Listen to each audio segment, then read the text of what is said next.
give the 20-second warning here.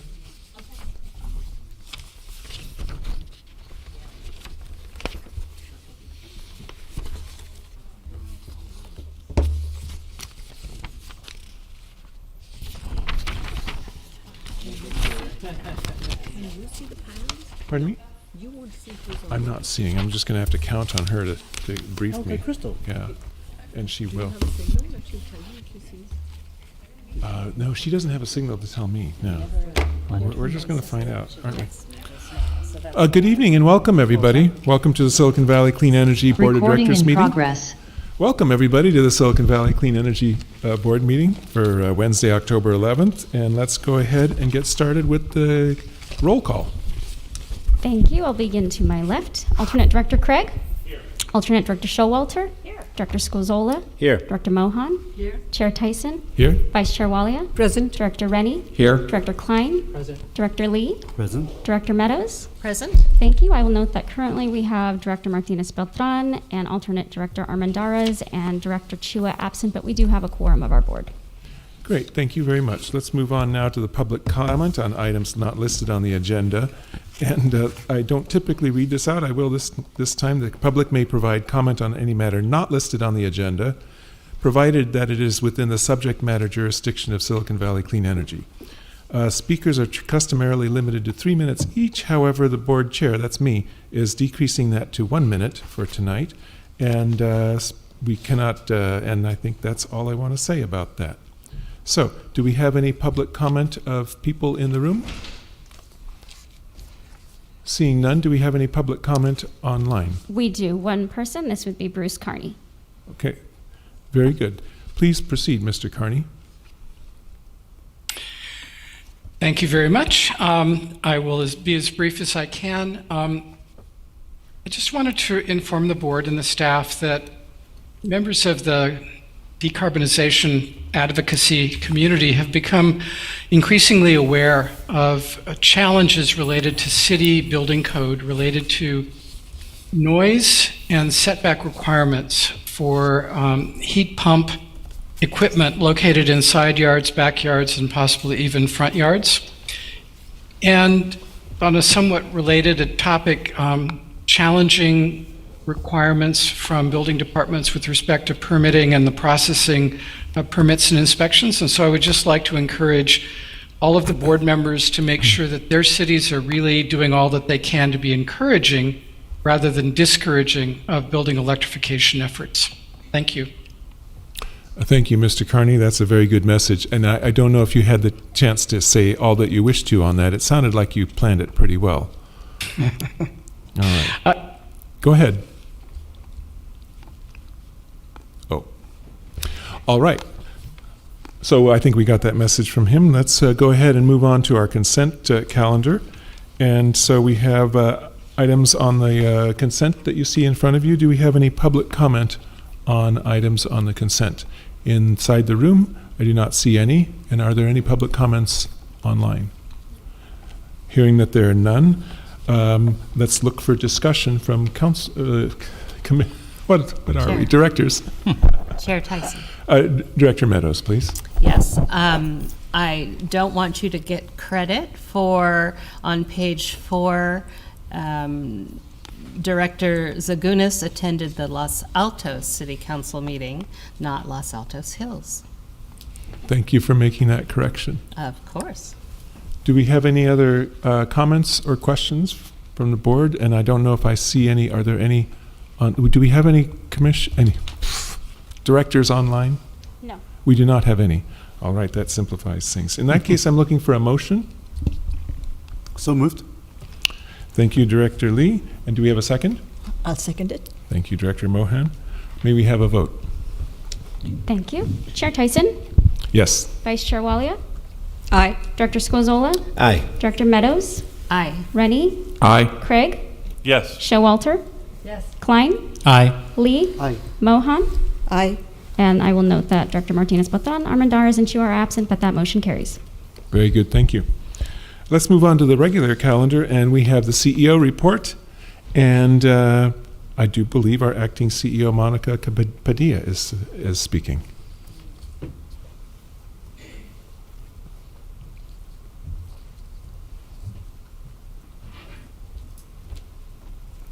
Can you hear me? Oh, great. Good evening, Chair Tyson and directors. I have a few items I want to call to your attention out of the CEO report tonight. First of all, I get the privilege as acting CEO to introduce our newest employee at SVCE. Her name is Gia Ilole. I've practiced many times. Gia joined us on September 25th, and she is now our Director of Human Resources. Gia will lead all HR activities at SVCE to further promote SVCE's goal of being the employer of choice. She has a BA in linguistics from the University of California at Santa Barbara, and she will report directly to CFO Amrit Singh. With that, Gia would like to say a few words to the board.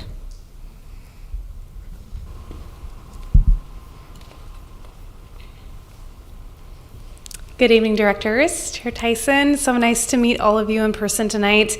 I'm Gia Ilole. I'm very excited to be leading the new complete HR function for SVCE, the very first complete HR function for SVCE, and I'm excited to lead this company into the future as we grow with a scalable and efficient and effective HR department. I've really enjoyed my first 2 weeks here on board. This is just my third week, and I have about 20 years of HR experience overall. Started in healthcare and moved over to government contractors, including energy sectors in San Diego and then in Washington, D.C. I moved over to PG&E after that, got recruited back to California, which was an easy thing to say yes to. Spent a few years at BART, and now have moved to Southern California. Spent a little time at the county and at a startup, and I'm very happy to be here at SVCE. Feels like a very good fit for me and my experience, both in local government, energy, et cetera. And I'm really excited about the opportunity that we have to be a continuing employer of choice. I think that this team here has felt extremely engaged in what they're doing, and that makes my job very easy and very exciting to start to build programs and projects that will support the staff here. So thank you so much for meeting me today. Great, and welcome, Gia. Glad to have you. Great. So I also get the privilege of announcing several recent promotions, including Lisa Lai, who is the former administrative assistant. She's been promoted to administrative analyst. Jessamine Allen, our formerly known as a senior program specialist, has been promoted to programs lead. Peyton Park, who's one of the OGs with SVCE, was formerly the energy services lead. He's been promoted to energy services principal. And last but not least, Andrea Pisano, who is the board clerk and executive assistant, has been promoted to senior executive assistant and board clerk. So we're all excited about the promotions because, again, this helps us get to that state of being the employer of choice for all employees, including our existing employees. A couple other items. Let me interject and suggest a round of applause for all of our promotions. And of course, Andrea is the OG. So we want to keep her. Next up, Electric Showcase Awards. So to recognize climate leaders in your communities and showcase that residents and businesses in existing buildings can and are going electric, SVCE hosted its second round of Electric Showcase Awards. In total, we had 16 winners, and many of us got to go to your city councils and present those awards. Michaela Pippin, our Principal Communications Specialist, will share a quick presentation. Good evening, directors, chair, and vice chair. I am Michaela Pippin, the Principal Communications Specialist, and I am excited to be here tonight to give an overview and some additional background of our 2023 Electric Showcase Awards. Next slide, please. Specifically, some of y'all may have already heard our presentation to your council, so I wanted to give some additional background about the applications that we received, how we're continuing to promote these winner stories in your communities, and some more information about an opportunity to see some of these homes and hear from some of these winners in person this weekend. Next slide, please. So as a reminder, the 2023 Electric Showcase Awards have been designed to pull out the electrification success stories that are already taking place in your community and share their inspiration and their advice and the challenges and barriers that they faced with not only your community members that may be interested in taking these actions, but also with your fellow decision makers to influence future policy decisions. So with this program, we were able to develop 16 mini case studies. We have leveraged these fabulous stories and customer testimonials in a variety of marketing channels, and are sponsoring an in-person tour this weekend. Next slide, please. So diving into the application overview, as many of you have heard, we have selected 16 winners, but we actually received over 150 applications, which was a massive milestone for us. Back in 2019 was our first round of the Showcase Awards. We received about 18 applications, and that was 4 years ago. And so this just speaks to the change in times and what's available on the market and how folks are feeling about these and what rebates are available. So of those 150 applications, about 30 were from folks that were unfortunately not in our service territory. But then we had 109 other fabulous applications, and so we recognize these folks as our amped up honorable mentions. They received a gift certificate to go to a local induction cooking class, and we encouraged them to take a friend to help spread the word about awesome electric cooking. And then we had our 16 main winners, and so this map just shows the distribution of where these applications were coming in from. Next slide, please. So as many of you have already had the opportunity to meet your winner or hear about your winner, we did select folks from 12 of our communities, which was really exciting. We had folks from Gilroy and Morgan Hill up to Mountain View and Milpitas. And what we found with these 16 winners is that they fell into 3 different phases of their journey. So we had our people who were just getting started and had maybe done one appliance, our folks who were almost there, they maybe had their gas stove left or were waiting for their water heater to burn out. And then we had our friends who were all electric and have already removed gas completely from their home. And we felt it was really important to showcase all these different phases because there are so many diverse paths that can be taken to achieving all electric or primarily electric homes, and there isn't one specific way that is correct. And of course, these are awards, so we did give out $95,000 in awards, $5,000 to our residential winners, and $10,000 to our commercial and multifamily properties. Next slide, please. So we had these really impactful stories, these fabulous customer testimonials, and we wanted to make sure that we were sharing them in all of the channels possible. Next slide, please. And so we've done this in a variety of ways. Starting with digital, we have a webpage that highlights the 16 micro case studies.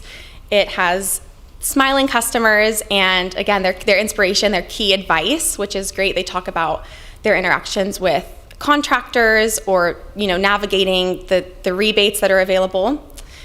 And then we had Juliette Pasquale, our community outreach fellow, designed a beautiful social media campaign. And so that's been shared with you and your PIOs to share on your own channels. We're also highlighting each winner on our social media channel. Next slide, please. But we wanted to go beyond the digital space, and so we have also been in front of most of your councils and boards. Apologies, we do not have every photo up because we just had two successful meetings last night, but just want to express great gratitude for all of you for accepting our presentation and recognizing these winners as leaders in your community. Next slide, please. And if reading about their stories or hearing firsthand their stories isn't enough, we are also inviting all community members and councils to the electric home tours to see the actual electrified spaces in person. Silicon Valley Clean Energy is sponsoring the electric home tours, which is happening this Saturday from 10 a.m. to 4 p.m. There's over 40 homes that will be opening their doors and sharing their stories between San Mateo and Santa Clara counties.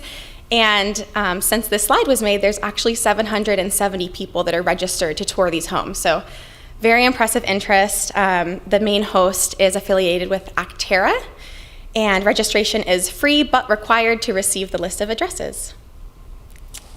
And I believe that is, I can go to the next slide, and happy to take any questions, and almost forgot to call out Benna Chang, who was so instrumental in coordinating all 12 presentations that we've done, working with board clerks and making sure that we are communicating our key messages. So happy to take any questions. Great, thank you for that presentation. I just signed up, I think it was yesterday, so I'm one of those extra 200 something. So Director Martinez Beltran. Thank you. Thank you so much. That's That's amazing, 150 applications, that's great. And of course, we had Alexander awarded at our city council. I wondered, is this a part of a series? Are we looking for this to be something continual that we continue to do and grow? Great question, and the answer is to be determined. So the first round was held in 2019, and this is the second time we've done it, so there was about a 4-year gap. And this is somewhat tied to some of the policy conversations that are happening. So we're kind of evaluating on an as-needed basis, though we have seen great success with this version, so would be happy to do it again, I'm sure. Yeah, no, that's great. I mean, I know that we're one of those communities where, you know, we had a gas ban that happened, and we've had proposals to bring that conversation back, and I think this is a great way for us to be able to educate everybody in our community as to what is possible. And I love that you have the different levels, because everybody's at a different level. My other question, I can take that offline. So Sounds great. Thank you. Okay, thank you. Anything over on this side? Yes, Director Lee? Yes, I certainly want to thank Pam and Michaela for coming to our Board of Supervisors last meeting on October 2nd to honor the 16 winners of the Electric Showcase Awards. Certainly was very glad to have several of our counties winners at the meeting for the commendation as well. This is certainly a great way to encourage our residents to electrify, and it's one of many amazing things that SVCE right here is doing to accomplish this, whether through EV charging from solar panels and batteries, inductive electrical stove, cooktops, heat pumps on heating water, and the rooms. These are all great examples that is not expensive to do. At the end of the day, it's actually not difficult. And so I just want to say thank you for highlighting all these great work and all the staff involved in this program, and looking forward to seeing more applications in the next Electric Showcase Awards. Thank you. Thank you, Director. I don't see any other questions. Thank So you, Chair. thank you very much for the presentation. And look forward to Saturday morning, 10 to 4.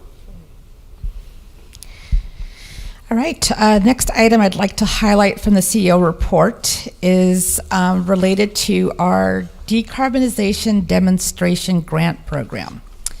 So particularly we want to highlight Sunnyvale School District, which was awarded $500,000 through this program to replace existing gas furnaces with electric heat pumps at Vargas Elementary School.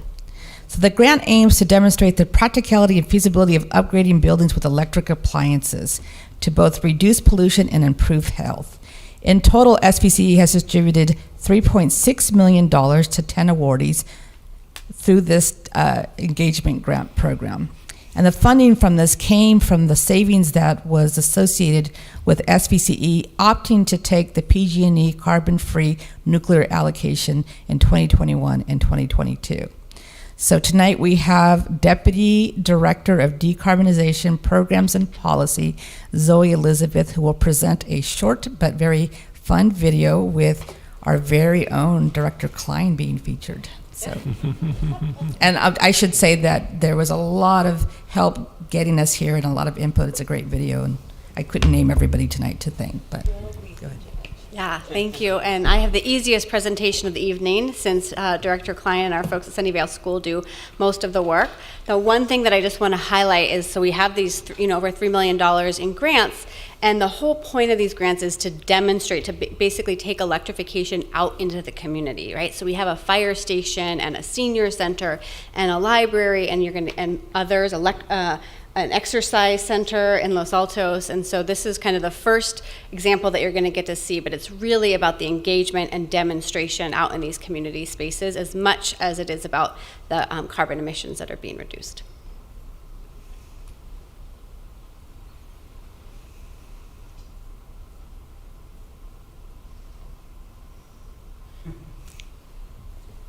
Another thing the Silicon Valley Clean Energy does, besides providing competitive rates, is it invests in innovative solutions to reduce carbon emissions in our communities. Vargas was such a strong candidate for the decarbonization grant because we were taking existing old gas-fed furnaces that make a larger impact on the carbon footprint and went towards a more energy efficient, greener approach with all electric barred heat pumps in the classrooms. So what we were able to do is we take an all electric barred unit, we build a little wing wall, we integrate it back into the corner, and it's relatively low profile, extremely quiet, and then run ductwork across the top. Just having them so visible and accessible in classrooms will allow for teachers to really teach our students the impact of our carbon footprint here on campus and how now we are creating a smaller footprint because we are running through electricity instead of gas. Silicon Valley Clean Energy invested $500,000 in Vargas Elementary. And that's $500,000 that then becomes available of taxpayer dollars that are available for other similar projects downstream. So when we think about the next school that we're going to modernize, Sunnyvale Middle School, that's $500,000 that's available for this type of project at that school.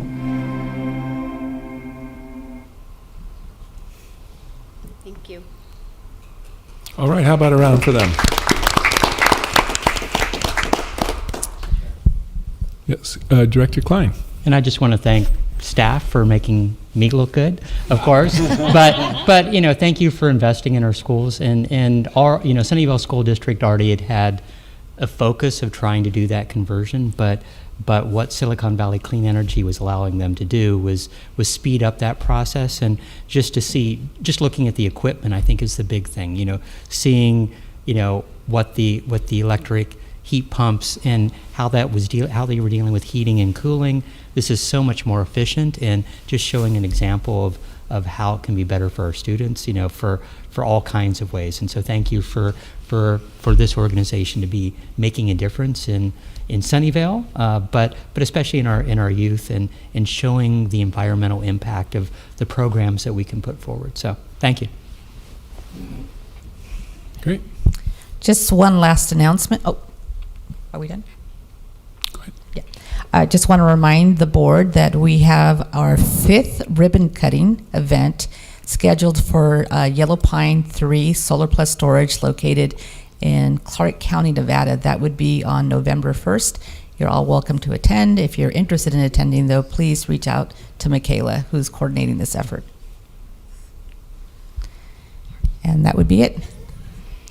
Great. Do we have any questions or comments on the CEO report? So this is the one where we get to fly to Vegas? I'm just kidding. but seriously, actually, my chief of staff, my other job, actually has a house over there and will be there on that day, just so happens. So she will be attending on my behalf. But oh, yes, great. Thank great, you so yeah. much. All right. Well, it sounds like a fine opportunity. And I don't see any other questions or comments, so thank you very much. Acting CEO Padilla. Thank you. For your report. Our next item on the agenda is item number 3, which is authorizing the CEO to execute agreements regarding prepay agreements. And so I do believe... Chair, if you'd like to entertain, we do have somebody in the public, Bruce Carney, who would like to make a comment on the CEO report. I would love to hear his comment. Okay. All right, Bruce, whenever you're ready. Thank you, Chair. So I love the tour of homes, and I do hope that Silicon Valley Clean Energy will consider sponsoring another one before 12 months have passed. You know, think about the leverage from people being able to visit neighbors' homes who have electrified or partially electrified. No sales pressure, no reason to feel that somebody is trying to push them into an ill-considered investment. Plenty of time to ask specific questions, knowing that the people whose homes they're visiting are in the same climate zone, possibly the same approximate income level, the age and style of the homes are similar. And so it's a very, very credible reference, as opposed, for example, to trying to use a school in Sunnyvale as a reference for investments by a homeowner in Mountain View or Campbell or Milpitas. I mean, it's just wonderful. And I think that doing this once a year is not enough.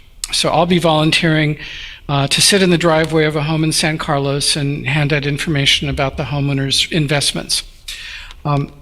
The other thing I wanted to say is that I'm very pleased that Silicon Valley Clean Energy is doing so much across so many different approaches to recognize and promote those who are on the leading edge of decarbonization. I want to make a real shout out to the only Mountain View winner, which is the Sunshine Gardens apartment. It's a very unusual situation. It is an apartment building approximately 60 years old, whose owners have really taken it upon themselves to invest in decarbonization and energy efficiency in ways that nobody else in Mountain View and possibly nobody else in SVCE territory has done. And so I'd encourage staff as well as the board members, if they possibly can, to arrange a little visit to Sunshine Gardens apartment, to talk to Deborah Vasquez, the property manager, and learn from what they've done. They've taken advantage of every incentive program that they can get their hands on, and this decarbonization journey has actually brought the residents of the apartment building closer together and created a sense of community that perhaps did not exist beforehand.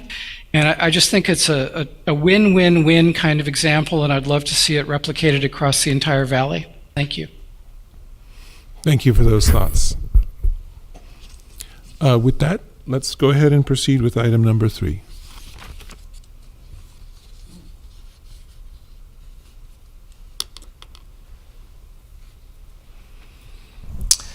Okay, good evening, directors. I'm pleased to bring the third act of our prepay. So many of you board members who've been here with us for a while will remember the prepay transaction. It took us 2 years to structure the first prepay, and when we did the prepay, we know we were going to do many more of these to basically capture the savings. So we did one earlier this year. That was our second prepay. We think the time is right now to execute a third one. So with that, the agenda for today is there's two action items for the board. One is we're asking for authority to grant to the CEO to execute agreements with the parties that are needed to help us prepare the prepay transaction. These are legal counsels and the required financial advisor. And I will want to note that we have our financial advisor, Mike Berwanger, online with us. So he's also here for this presentation, and we're happy to take any questions. Thank you, Mike, for being with us. The second ask of the board today is to approve the parameters of the transaction, to approve basically the execution of the prepay transaction. So the game for today is I will give a high-level overview of the prepay, what a prepay is. There are a lot more details in the appendix of the transaction, and if anyone has any more detailed questions, I'd be happy to answer them as well. And as I alluded to, we want to leverage the structure, the time and the effort we put into creating the first and second prepay structure, leverage that effort in executing the third prepay. We'll go over the fees the consultants and counsels will charge, and I'll just emphasize that these fees are, for the most part, contingent on the execution of the deal and are funded from the proceeds bond proceeds that are part of the prepay. So there's no net out-of-pocket cost, with the exception of one fee, which I'll talk about later. And then we'll go through the parameters of that we're seeking authority within which we will execute the prepay. I'll talk about the physical impact, and we'll talk about the next steps. And just to note, the Finance and Administration Committee met last week and reviewed the prepay request that we're asking the board, and unanimously recommended that the board accept staff's recommendation. So a brief overview of the prepay goal and structure. So what is our goal in executing prepays? The goal is to reduce the cost of power that we normally purchase because of our ability to fund low-cost tax-exempt debt. So as a governmental agency, we have access to low-cost tax-exempt debt. Through this mechanism, we were able to flow that savings into our power procurement purchases. This is a competitive advantage to us. The investor-owned utilities such as PG&E, they don't have access to tax-exempt debt, so this is a competitive advantage. How we're able to do this? Basically, we partner with a taxable entity, in our case, Morgan Stanley. When they approach the debt market, they have higher cost of borrowing because they can only execute taxable bonds. We, on the other hand, can execute tax-exempt bonds, and the spread between the two, we're able to capture that savings and flow it into our power procurement transactions. And how we're able to do this is a prepay structure. It's a financially engineered structure. This structure has been around since the 1990s. It was predominantly used in natural gas transactions. We were one of the first CCAs to bring it into clean power. And you'll remember that we also set up a bond conduit entity called California Community Choice Financing Authority. We were one of the founding members of this. This institution is through which we issue the bonds. The neat thing about this structure is we don't have to take the bonds on our balance sheet, so this is not a debt that we are obligated. This is off-balance sheet transaction. The bonds are non-recourse to us. We are not obligated to stand by them. And it's only a limited obligation of CCCFA. It's also non-recourse to them. It's only secured by the cash flows of the transactions and backed by Morgan Stanley, the funding recipient, should anything happen. As I mentioned, we have a seasoned team of professionals that we're seeking authority for the board to grant us ability to enter into contracts with them, who are guiding us in this transaction. And a big reminder is that this is very minimal risk to us. The fees that we pay to the financial advisor, the legal counsel, they're all contingent on execution of the deal. If the deal doesn't materialize, they do not get paid, and they are paid from the bond proceeds, and the savings that I'm going to talk about will be net of these fees. There's only one fee that we do have to pay once we engage with them, and that's the rating agency, Moody's rating agency. Once we ask them to rate our transaction, they want to get paid. But for that reason, we will only engage with them when we know for certain we're going to execute. And even for whatever reason, if that were to fall apart, Morgan Stanley said they will be willing to pay half of those fees if through no fault of us the deal falls apart, which is a very unlikely event. And as I mentioned, the main thing here is the bonds. We do not stand behind the bonds. They're non-recourse to us.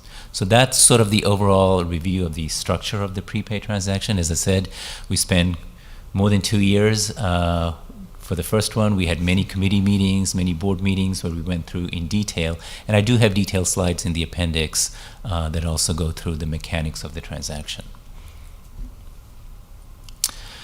So, again, we're leveraging the structure that we've set up. And I just want to remind that the two transactions that we have executed, we are enjoying on an annual basis combined savings of $6.5 million a year. There are other CCAs that have followed suit. They have taken advantage of the prepay structure. MCE, CPA has done 2 of them. Pioneer has done 1. East Bay Community Energy, they have done 3. If you remember, the first transaction we did was in partnership with them.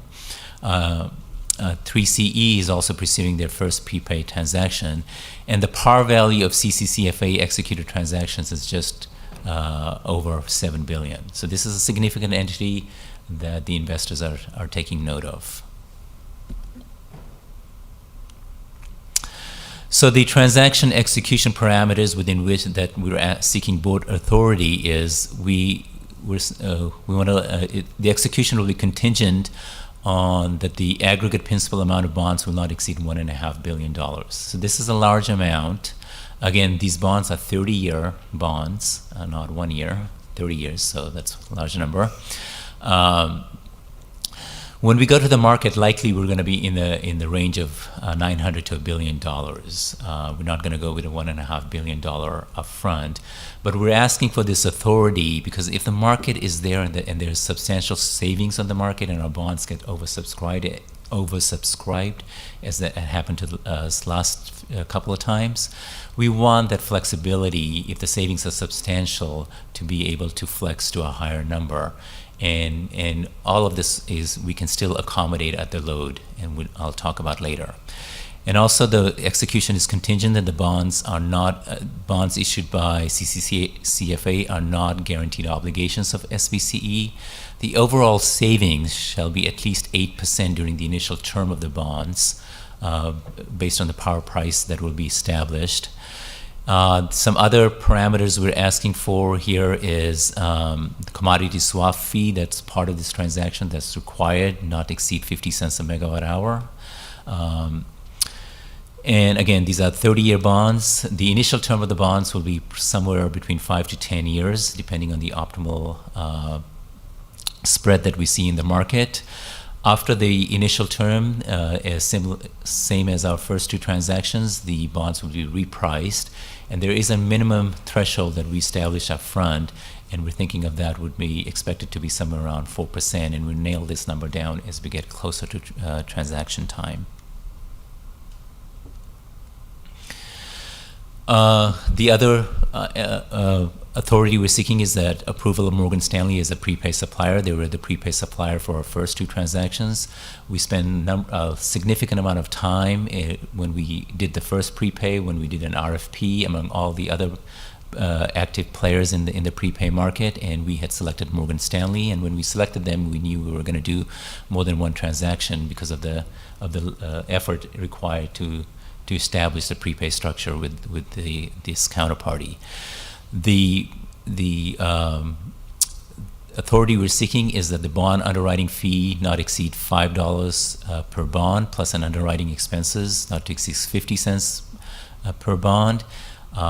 Energy service revenue fee that's part of this transaction will be $1.10 per megawatt hour. And if we issue floating debt, that we would pay them.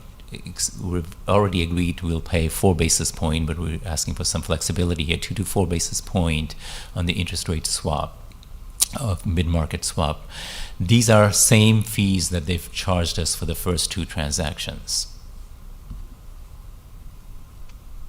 With the other third parties, that the key players in the firms that we're working with. These are the firms we worked with for the last transaction. We have asked them to discount their fee because this is the third time. There's less effort involved this time, and they are discounting it by 35%. You can see the first year we paid $1.3 million. For this transaction, we're going to pay about $852,500. What we're asking the board's authority is the cost of issuance, which includes the underwriting fee that I talked about in the previous slide, which will be somewhere around $5 to $7.5 million or so, that they not exceed 1% of the bond proceeds. And the reason we're asking for this is there are not, in addition to these counterparties, there are other ancillary contracts that we'll be executing. We certify that our bonds are green. There's a third party that certifies them. And then there are other fees associated, like the bond trustee fee, investment advisor fee, printing cost, and some underwriting related cost. And if you look at the appendix, we have a detailed breakdown of the first two transactions and the breakup of all these costs. So coming to our load, as I said, when we first started the prepay discussion, we said we could easily cover 50 to 60% of our load, and we still stand by that. After we reach this threshold, we will have some fine-tuning to do, because 1 megawatt of renewable generation is not equal to 1 megawatt of prepay. Because of the intermittency involved, there's more. We want the megawatts to be fairly firm and certain, so it takes a lot more contracts to back one up. So it eats into the room, and we'll have some fine tuning to do after we reach this threshold. The first two prepay covers about 25% of our load. This prepay, depending on the level we execute, could be an additional 12 to 20%, which would bring our total prepay coverage to 35 to 45%, well below the 50 to 60% threshold. The physical impact, again, this is adding to our bottom line. You know, as I said, the first two transactions bring us about 6.5 million. We believe this transaction can bring us 5 million or more, depending on the size and the actual economics when we execute the deal. Just to put these savings in context, you know, this could add up to 12 million or more a year. 1% discount relative to PG&E rates for our customers costs us about 4 million. So this on its own effort can fund 3% discount to customers. And again, as I said, this is a competitive advantage that we have that our competitor PG&E does not. Okay, so what happens after we seek board authority today? We next have to go to CCCFA board, and we're a member and have a seat on that board. At the October 26th meeting, we'll make the presentation to them and seek their approval. And after that, we should be in position to market the bonds in November. But again, the actual timing will depend on market conditions. I think the conditions are good. The bonds are, it's a high interest rate market, which is generally favorable. But again, the real economics depends on the spread between tax and tax-exempt debt. I believe that's all I had. So before we go for board approval, if there's any questions for me, and a reminder, Mike is also available to take any questions. Great, thank you for that presentation, and also for the reminder on the two previous transactions, which helps some of us in terms of perspective on this. And so let's go first to Director Martinez Beltran. Thank you, Chair. First, I want to thank you, Amrit. This is the, going through the third one, and it was very intimidating the first time that we went through these. These are large numbers that you're talking about, and a real sense of responsibility that we're doing good by the community. So I know you've been asked to go through these numerous times, and I appreciate your patience. I'm really excited to see that we were able to negotiate the discount of the 35%. I really want to thank you for that. I thought that was really great. And I also wanted to ask about the threshold. You said that this will bring us near maybe 40%. We don't know until it happens. And if we think that we have up to 50, maybe 60, would this be the last one that we would anticipate for a while? Or do you think that, we're looking to maybe fill all the way that threshold? I'm trying to get a sense of where we're going with this. Yeah, that's a good question. We can probably squeeze one more, but I would have to fine tune and work with Monica and her team to look at our power procurement portfolio, the PPAs we have lined up, and how much, because eventually we have to basically assign our long-term PPAs into this, and how many of those PPAs can we assign and accommodate. We're getting to the level where we have to start doing some fine-tuning. And one enhancement I should note, it's in the staff report, that we made with this prepay transaction is, with the prior prepay transactions, we were actually settling on a monthly volume threshold where the monthly volume had to be fairly certain at a 95% confidence level or so. We have agreed and worked out where instead of on a monthly level, we do the volume at an annual level, at a 95% confidence level, which actually allows a lot more megawatt hours to not get stranded and wasted. So we can use a lot more of our PPA megawatt hours to facilitate prepay. So that gives us some cushion. So to answer your question directly, we may be able to comfortably do one more, but we're at a point where we now have to fine tune and see how much can we squeeze in. The more we can do, because this is money on the table, the better it is for us. Okay. And then I just want to clarify again, whether it's 900 million to 1.5 billion, SVCE is not, we are not going to be held responsible for those. Not for the bonds. Okay, thank you. They're non-recourse to us. All right.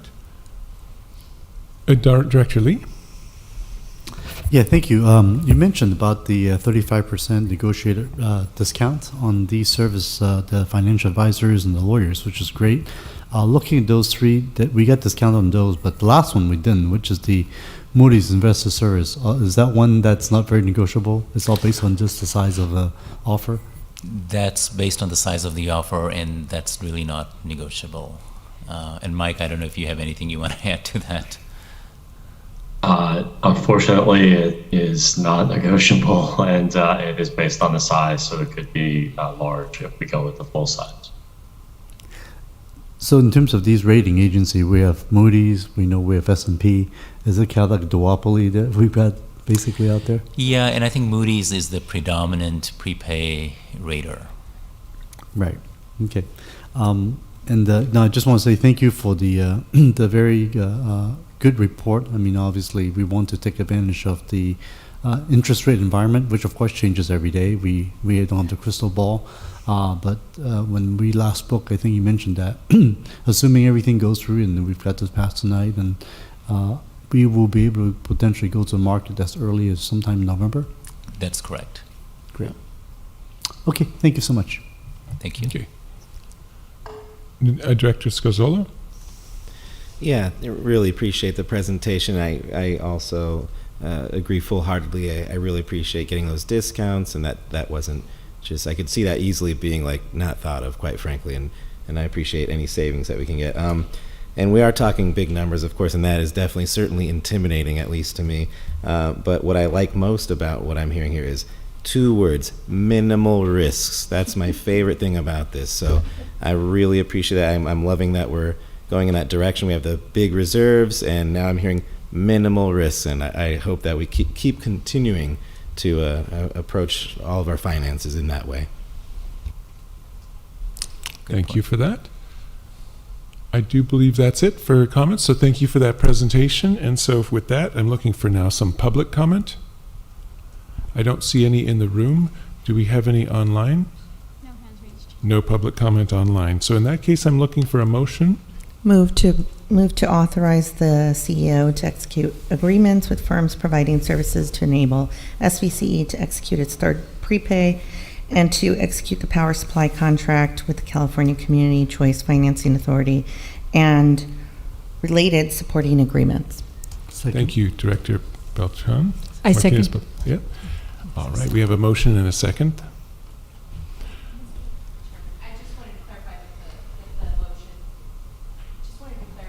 Still not on.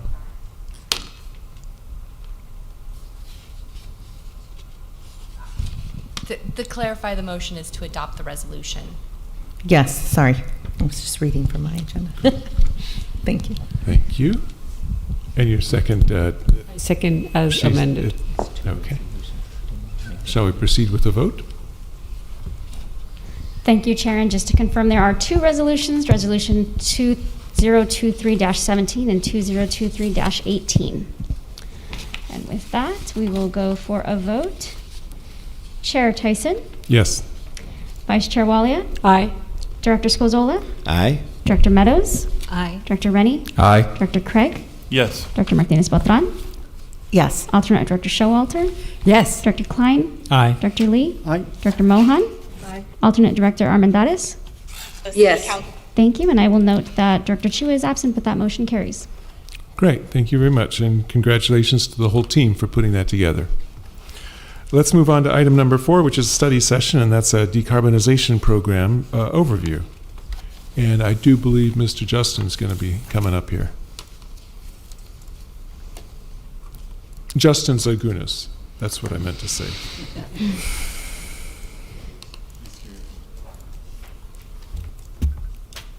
Mr. Justin works, if that's okay. All right.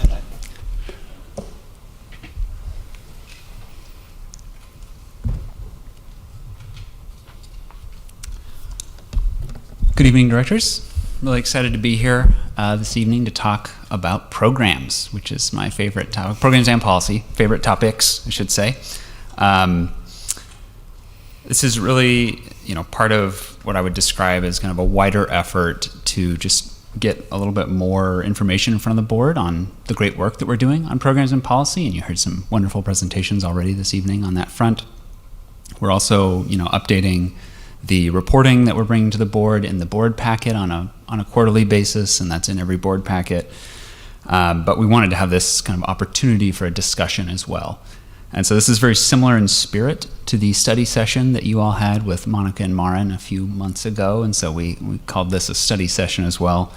And talking with Girish about setting this up, it's a little atypical for our programs. Typically, we come to the board for strategic direction, approval maybe of some program concepts and funding, but the kind of tactical program decision making is something that Girish handles and consults with staff on. But we really wanted to get a little bit unusually deeper into the weeds today to have this conversation, kind of get this opportunity to just do a little bit of level setting, a little bit of behind the curtain, kind of like, okay, what are these programs accomplishing? Where are we going with this? How does it all connect? The focus today is going to be on residential natural gas use. But I'm planning to do several of these where we will talk about other sectors as well. You can see here the agenda. It's a meaty topic. I pruned a lot of slides out of this deck to begin with, and it's still got a lot in it. So I'm going to try to be brisk. To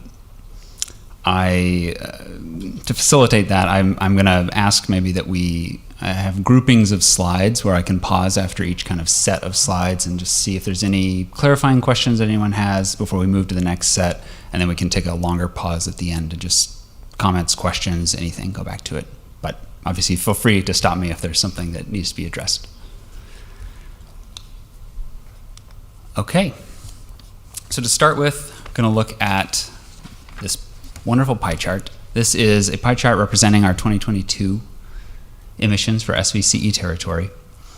And the total emissions in 2022 are about 3.1 million metric tons of CO2 equivalent. That's down from 4 million from our baseline year of 2015.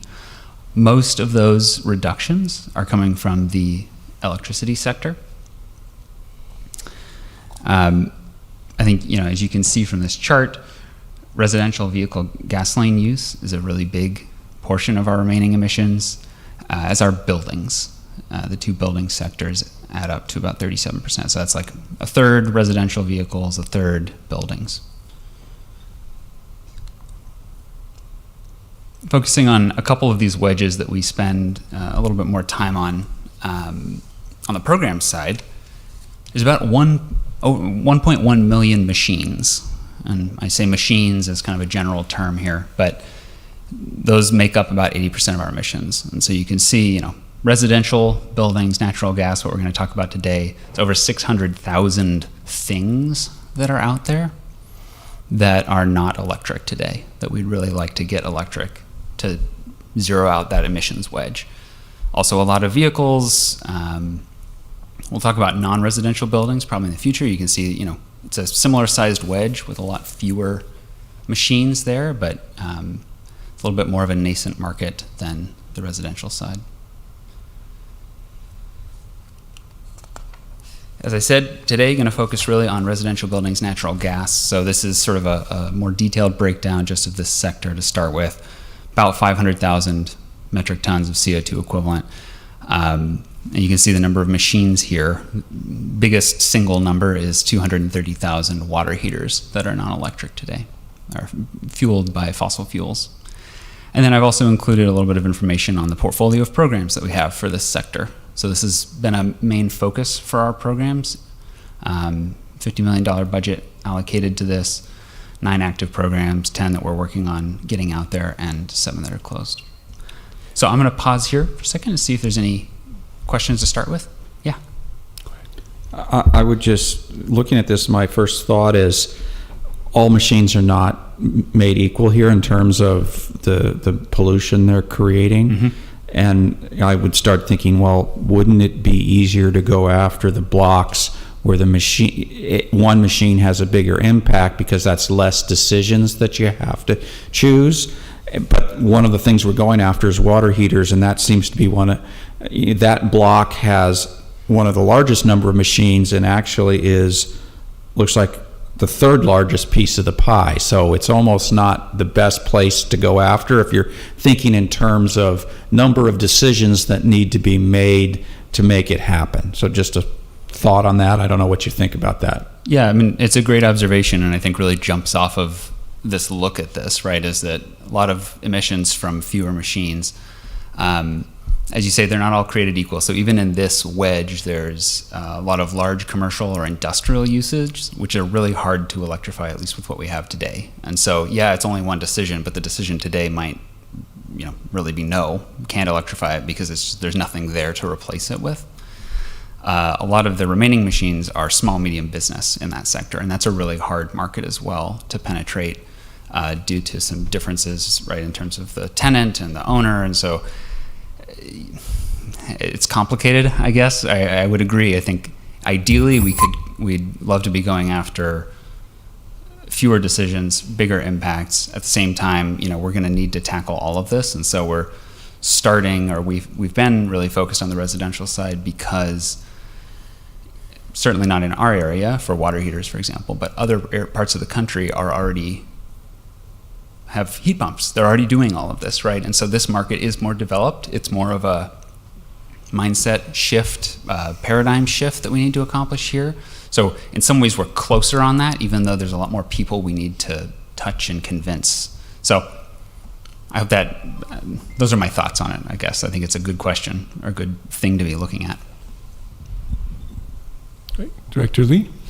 Yes, thank you. So the identified items we have is water heaters, space heaters, stoves, and dryers. Those are four main appliances that's still using gas versus electric in our homes. Out of the four, which would you say is the one that would be the make it most impact? So of the emissions, you could think 40 to 45% are from the water heater, and 40-45% are from the space heater. So those are the two biggest single devices if we could swap them. Right. One of the things that we talk about though is also the importance of whole home electrification. So even with some appliances, if you electrify everything except for a stove or a dryer or a fireplace, you still have all the gas piping coming to your home. So there's leakage, methane leakage, which obviously is much worse for the environment than carbon dioxide. So it's also a bit of a nuanced answer, but I think in terms of the specific appliances, those are the two biggest ones of home use. Yeah. Oh, that's helpful. In terms of the water heaters, for most of the water heaters that I'm familiar with, this is gas are the ones that has a tank, right? And now there's also tankless water heaters, both on the gas side and the electric side. By having tankless, you do not need to continually maintain and basically the heat. So basically, you use less energy by having tankless. Is that correct? I'm not sure that that's entirely correct. I mean, I think at the end of the day, we really don't want whether it's tankless or tank gas water here. We really would prefer the heat pumps. They are more efficient and cost effective overall. Right.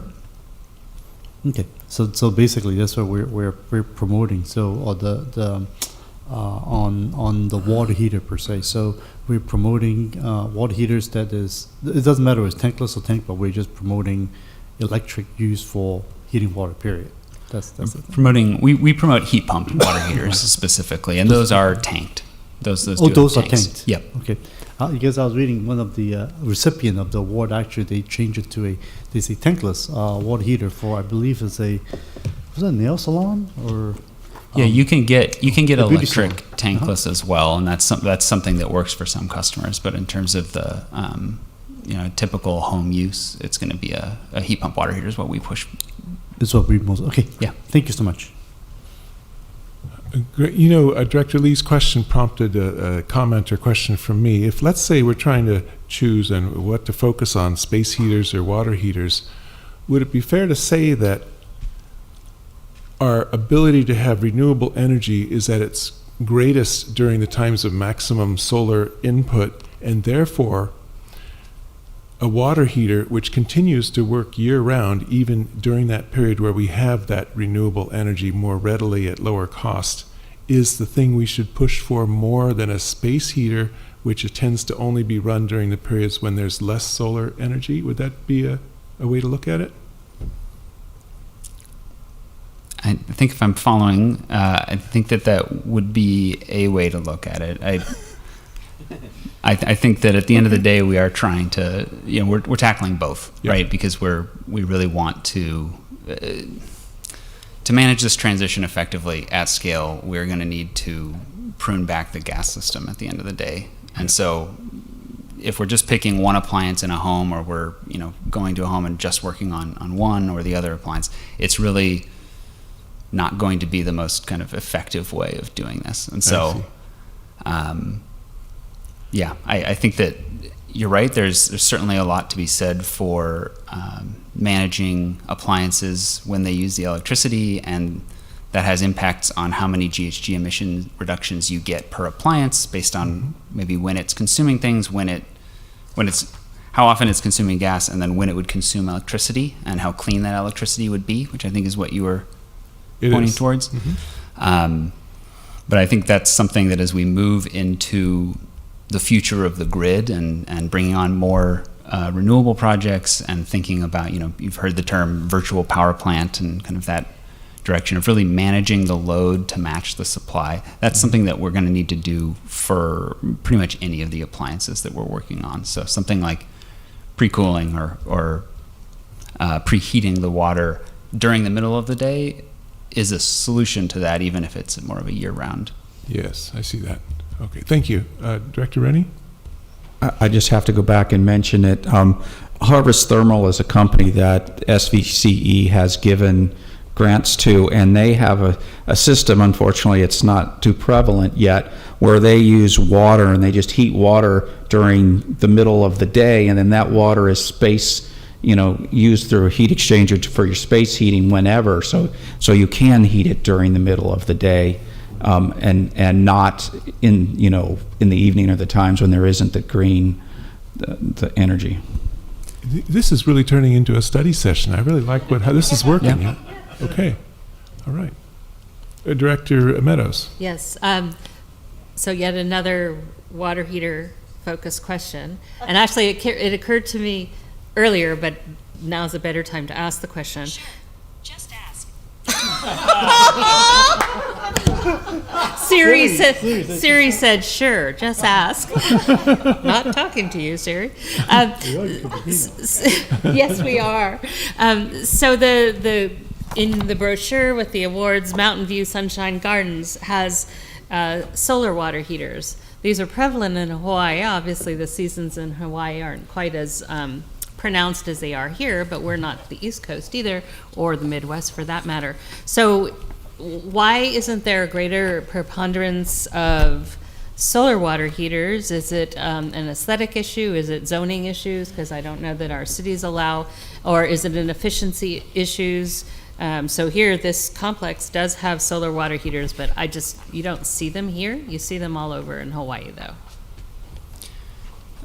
Yeah, I don't know the specifics for solar water heating other than some work I had done on that in the past. And I think there is an aesthetic question, and I think we would support anything that is improving efficiency, I guess, which you could say that solar water heating is one way to kind of offset some gas use or electricity use and do that. But I think many customers don't want to have that kind of piping running around their home or something like that. So there's a variety of concerns or questions. But it is an effective way to reduce gas consumption. So it is kind of an efficiency measure, I would say. Okay, and we really promote that. Director Showalter. Yeah, it seems like with the things that you have to change in your house to become all electric, the one that you really have to replace on a dime is the hot water heater. If your hot water heater dies, your family is going to be very, very unhappy if you need to wait a week to get a heat pump put in. So are we having systems put together where there's like a loaner natural gas water heater that's put in for a week or two while you get the heat pump one available, or has it changed so now you can put the heat pump one in on a dime? It's a great question, and I think Director Showalter has given me an opportunity here to say we're going to get to that in a handful of slides. And so if there are no further questions at this moment, I would like to go ahead, proceed. To move forward. Okay, awesome. But I will get to it, I promise. Okay, so thinking about the residential market, what do we need to do with our programs really in order to reach everyone? Or with our programs, or what do we need to do for this area in order to electrify all of these homes, right? So 600,000 non-electric appliances.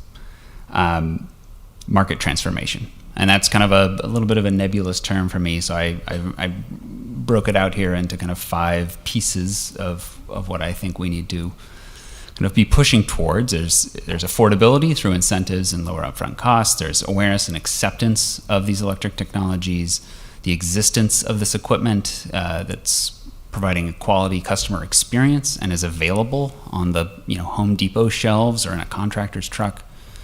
Efficient processes, so permitting, other local requirements, and then workforce that's there, that's helping educate and inform customers about these technologies. Market transformation is really great. This, in the climate emergency that we're in, we're really wanting to move even faster, or as fast as we can with this. And so there's market transformation that we want to push, we want to support, but that also connects to this policy piece. And I'll get back to this a little bit later, but policy is a really important forcing function, I think, in terms of helping spur this market transformation to happen maybe a little bit faster than it would naturally happen if we just kind of let it.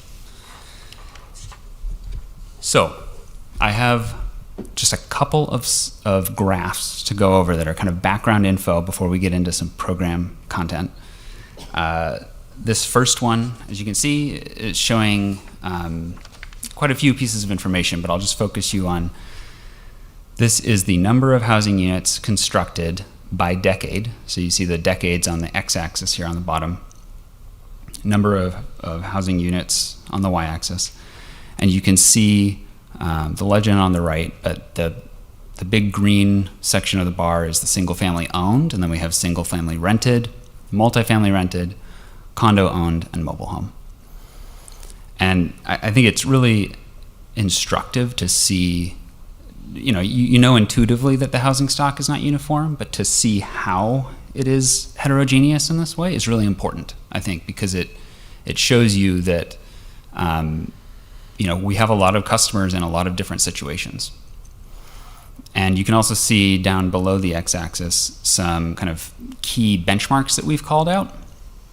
And I think the big one that I want to focus on is the pre-1980, which is 61% of our housing units. Typically are built with smaller panel sizes, and so they may need panel upgrades or replacements before they can electrify. And that's a big burden, it's a big cost, it's a time challenge. There are ways potentially to avoid those panel upgrades, but this is one of the things that I'm going to talk about a little bit more in the program section is kind of thinking about this. But this is a really important kind of demarcation point. Homes after 1980 may still need panel upgrades, but pre-1980 are just more likely to need that. And then I've also just sort of called out kind of the summary of these units. So 56% owned, 44% rented, and 71% are single family, 29% are multifamily. I think I'm going to pause here. I know there's a lot of info on this slide, but I hope that was helpful to see some of the key pieces of it. And if there are any questions on what this slide is showing, I'd be happy to answer those. I don't see any. I'll chalk that up to an excellent explanation of the slide. Must be. Okay, moving on to my second of the 3 graphics. So this is showing the same categories here: single family owned, single family rented, multifamily condo, and mobile homes. Those are across the x-axis now. You can see them at the bottom. And then the y-axis is showing the percent of households that are fossil fuel. So this is kind of the percent of things that we will need to replace in each of these property types.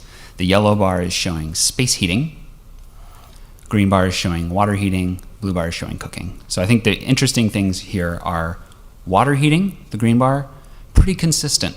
You can see that kind of no matter which type of household you're in, that probably needs to be electrified. It's not electric today.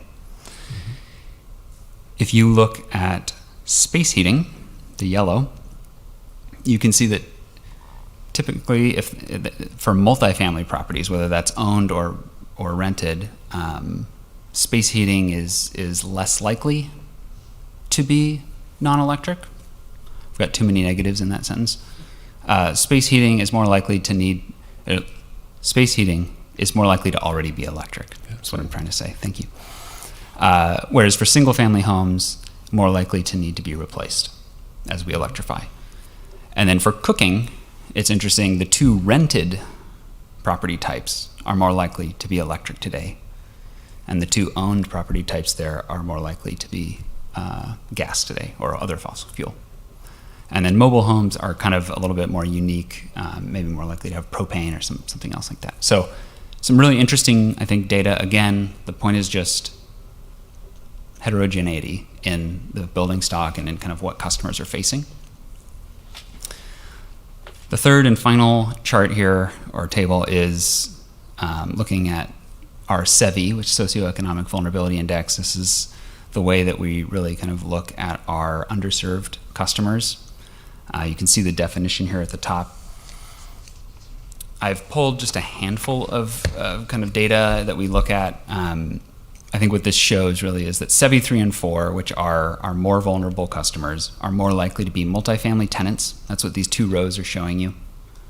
They're more likely to be lower income, which you can see, more likely to be a Carefara account or live in an affordable housing unit. And they're more likely to be renters. And you can see that as the percent of owner-occupied housing really kind of declines as you go left to right. So I think with that, I'm going to pause again and see if there's any questions on either this table, looking at the SEVI customers, or the previous table. Director Rennie? The thing that comes to my mind is, is it a different type of decision between a rented unit and an owned unit? It seems like most of our programs have really been thinking around owners, owner-occupied, versus going after the landlords. And it's got to be a different decision, and I'm not sure what it is, and should we be trying to think about it a little bit different to motivate them to change? Yeah, great question and observation. It is very different. That is that sort of split incentive, they call it, or this kind of difference in agency in terms of the person who lives there and is going to experience this versus the person who can make the decision and owns the property, makes it really hard to reach this segment. And so renters, low income, and then multifamily, because that often also ties into renters. Those three are really hard to reach for a lot of different reasons.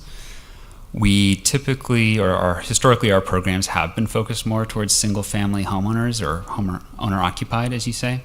We are branching out now a little bit more into some of these other ones. So I'll talk a little bit more about that in the next section.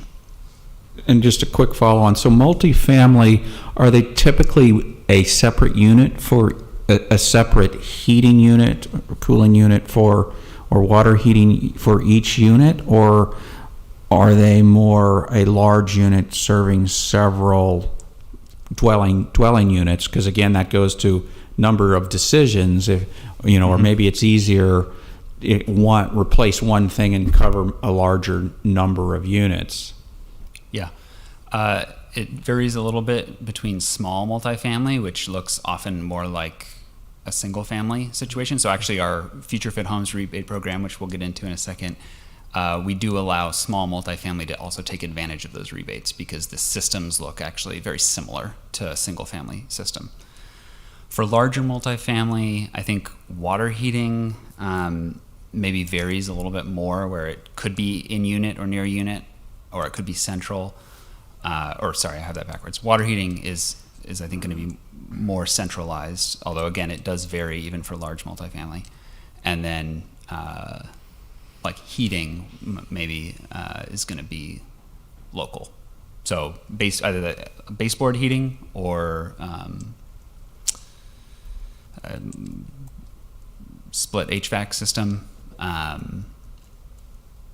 There can be central as well. So I think there is a variation. We do have that data, or we have residential appliance saturation survey data, and so that's something that we look at. I just don't have it for this deck. Director Klein? Yes. Just a quick question. So, and I appreciate the focus on multifamily and kind of single family. The mobile home community, I think, has been fairly unique here, and I don't know how much, if you look at kind of the examples of just the tours and the showcase that we're doing this weekend, it's not something that we focused on in the past. That being said, from a square footage standpoint and kind of how to get to net zero on a specific site, it's a little bit easier if we talk about solar and kind of the whole upgrade of that unit, of that specific mobile home could be done to some degree easier. It's, there's so much logistics I look at when you're looking at single family homes and where you're placing this, and the rules as one of the remote speakers talked about, where you put the units there. So, and just from an upgrade of those panels, I think usually mobile home communities have more capacity for power and some of the other issues that might be there. Have we done a deeper dive specifically in the mobile homes? And I understand the cooking part of that, whether or not it's propane, but I do know a lot of our mobile home community, and even from kind of an underserved standpoint, there's a lot of seniors that are living in our mobile home communities. And so I know it's kind of tying both of those together, but how much have we looked at mobile homes? Yeah, we've teased them out as part of our building baseline study. So we've kind of, and as you saw, this slide, we've kind of pulled them out because they are unique in some respects. They are eligible for our rebate programs. I don't know offhand if we've really had very much success penetrating that market yet. Right. So I think it's something for us to look at. And it just, because I think, and yes, doing single family, doing multifamily, all these have positives, but there you have almost a captive audience that you go into a mobile home community and you get one person to do it, and immediately, you can conceivably have 100 people that duplicate exactly what the other person did. And so, not that it's a given, but I think especially for seniors on a fixed income, if it becomes a viable option and it shows that that's doable, it could easily be replicated. So I'll leave it at that. Thank you. Thanks. Vice Chair Walia? Thank you. Just a comment, Justin. There is so much detail here, and for you to be able to get the data, to be able to parse it in so many ways, to look at how we can proceed or what to focus on at one point in time, it has impressed me immensely. So thank you for doing that. Director Scazola? Yeah, just to follow off of Director Rennie's comments, I was curious, obviously with rented homes, the landlord, he doesn't have to worry about the energy bill, typically speaking. Is there any sense at this time of what you might say or what information you might give to a landlord that might convince them to go electric, even though they might not see it in their best interest at first? You said to the landlord, talk to the landlord about it. So there's some, this is a similar challenge, and today we're not talking about EV charging, but this is a similar challenge on kind of multifamily EV charging as well, is how to get, how to pitch that, how to make that kind of interesting and appealing, because we want people to be able to see it as an amenity, for example. Mm-hmm. It is an upgrade to the equipment that is in a lot of these properties. Now that has a flip side where you also don't want to have renovations lead to eviction, or raising rents. And so this is something I'll touch on a little bit more in the upcoming programs section, but I think is something that there's a lot of interest in figuring out and that we need to learn a little bit more about is how are we going to thread that needle where we make it appealing to the owner of the property, because we need them to buy in and to be interested in doing this. Also make sure that the renters are interested and are benefiting from this. Right. Because if we can align all of that, then great, this can take off. But if we're continuing to kind of be it, well, the renter wants it, but the owner doesn't, or vice versa, then it's going to get stuck for that population. I see. Thank you very much. With that, I'll say, I have a question. go ahead, Director Mohan. Thank you, Justin. If you could go back to slide number 12, there was something I felt I did not understand. Is this 12? That's 12. It's probably this, but let me. So when you say residents will need more support, are there some goals or some strategies that you already have in mind, or is this something that you're looking for discussion or suggestions, or is this something that's evolving as you move forward in reaching some of these goals? Yeah, great question. We have some thoughts on ways to kind of approach this and to provide the additional support. And so I'll go into both the current program we have and then some of the upcoming programs that are designed to actually tackle each of these components here. There's also things that we're doing beyond just multifamily, lower income and renters to try to reach, people who speak different languages and really broaden the accessibility of the programs that way as well, both with the marketing and with the kind of program materials themselves. So we do have some ideas. I think it's not solved yet, right? And so that's something that we need to see what works and then continue to pivot and revise as we go. But I'll talk a little bit more about that in a second. All right. Let me suggest you go on to continue. Okay. Oh, too far. Okay. So now I'm going to talk about this is kind of the big program dive that we're going to do today is Future Fit Homes. It's an incentive program. Really exciting, I think. This grew out of our heat pump water heater programs that we ran for several years. Through those programs, which we started in 2019, we did 460 heat pump water heater installs, which is fantastic. This program we spun up and we expanded the technology types that were eligible to include HVAC, to include more panel upgrades, pre-wiring, meter removal. And today, where we are, this program has been open for 9 months, fully open for 9 months. I have 218 here, but I looked at the numbers today and we're actually at 286 projects that have been completed. And those are projects that either had a heat pump water heater or a heat pump HVAC, or both potentially. And we've got a bunch more reservations. We're on track this year then to do, my rough math earlier was correct, something like 400 projects, which is almost equivalent to what we did over the first, several years of the heat pump water heater program. So this is really great. This kind of scaling, we love it. We're not the only program doing this in town also. There's Bayron, there's other programs too. So it's great to see this kind of growth and this kind of maturation, I think, of some of the local electrification work.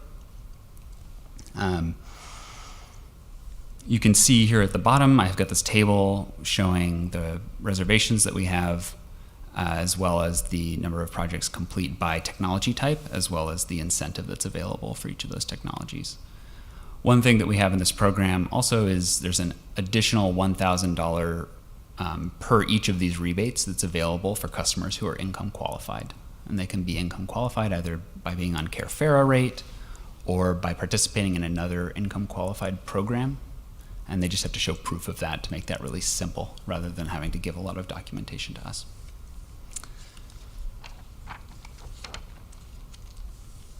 one of the things that SVCE really can do somewhat uniquely is to try some of these different approaches.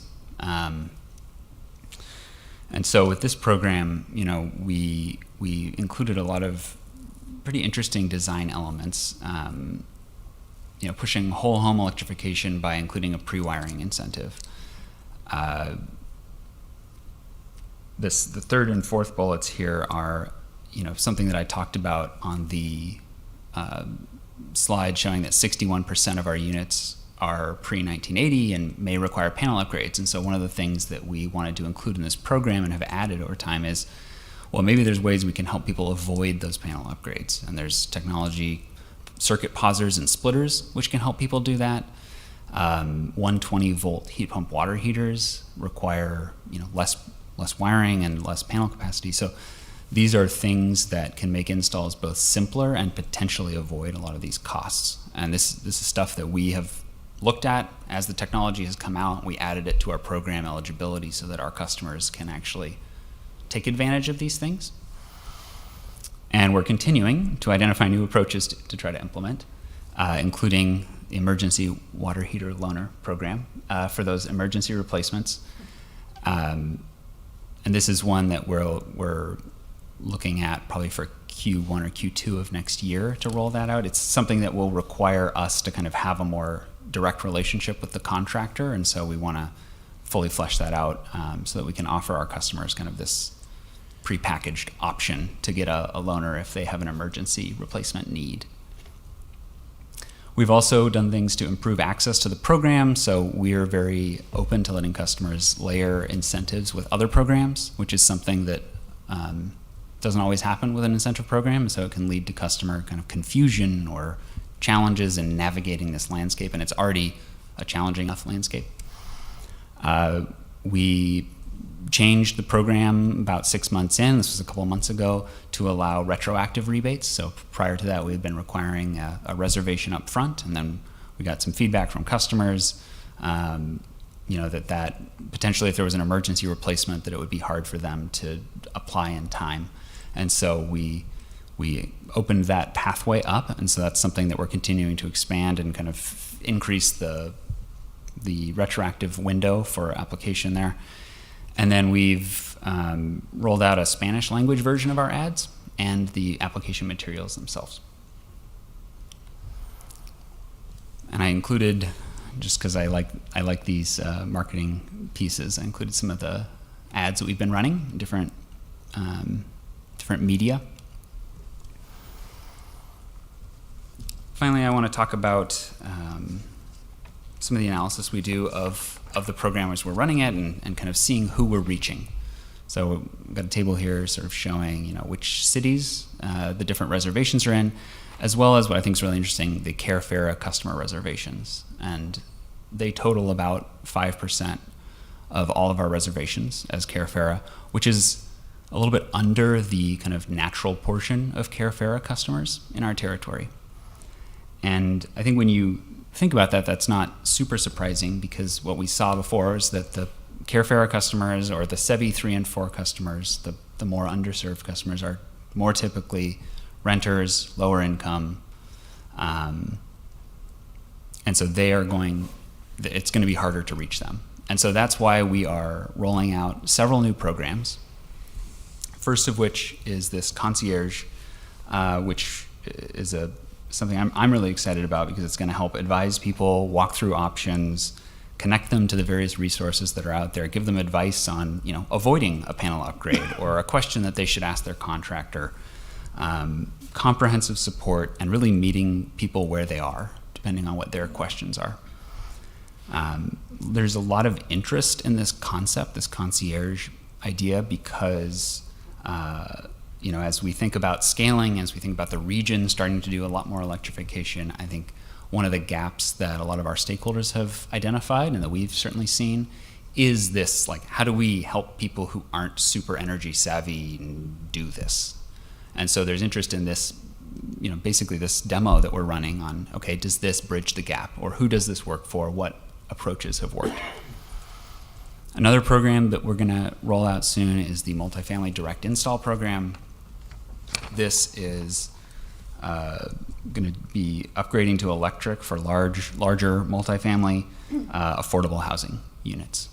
And so this, to some of the questions earlier on, okay, what kind of systems are there in large multifamily? What does it look like to electrify them?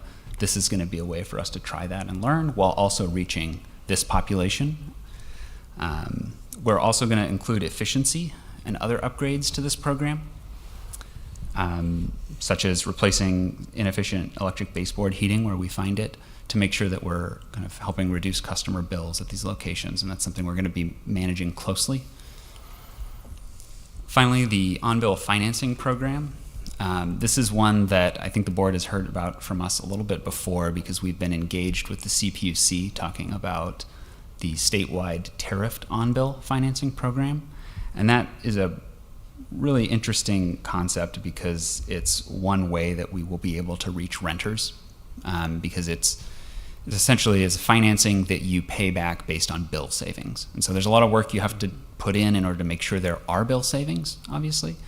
But once you do that, then there's no upfront cost to the customer. There's no ongoing cost. There's only savings to the tenant. And over time, that gets paid off, and then the bill savings get even larger. And so it's a way that we can reach low, moderate income customers as well as renters. And hopefully address this question of, well, how do we make it work for the property owner as well as for the tenants who are there? Okay, I know I went through a lot there, but I'm going to pause here. Director Rennie? Could you go back to slide 18? Oops, sorry. So reservations by city, when I look at that data, it says something to me.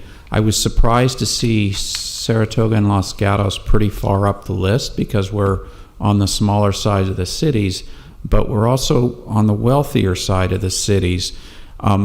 And some of the very large cities, Milpitas are further down the list, Campbell's larger, further down the list, Gilroy, Morgan Hill are all bigger, way down the list. What it's maybe saying is we're reaching the wealthier people, but we've got a middle group of people that don't feel wealthy enough to do this, but they don't fall into the CARES Fair, so they're not getting extra help. So it seems like somehow it's like the housing. We got this missing middle problem with the housing, right? We build affordable housing and we build luxury housing, but the middle stuff is missing. And I'm seeing some, like we may be getting a hole in how we're reaching people here, and we may need to think differently, or maybe, I don't know how you would do it, but some way to give a little more help to people. They're not all the way into the programs at the bottom, but they're stuck in that range where they don't get help, but they really don't have the money to do this either. Yeah, great. I mean, I think it's a great observation. I agree. There's some kind of trends that you can kind of pick out of this chart, just sort of by eyeball, and we're going to look a little bit more deeply as well, just to see specific customers. What can we tell? Some of these cities have higher populations in multifamily and things like that are also maybe harder to participate in this specific program. I think to your broader observation on the sorry, I lost what I was going to say there, but it was going to be great. I think you were going to we've got a hole of people that we're not giving enough support to, yes. Basically for one reason or another. Yes. Thank you. I think what you've flagged is kind of this moderate income question, which is something where it's folks who maybe don't have enough capital available to pay for a project on their own and then get a rebate and kind of go through that side of things, but also aren't going to qualify for enhanced rebates because they're not kind of low income in the same way.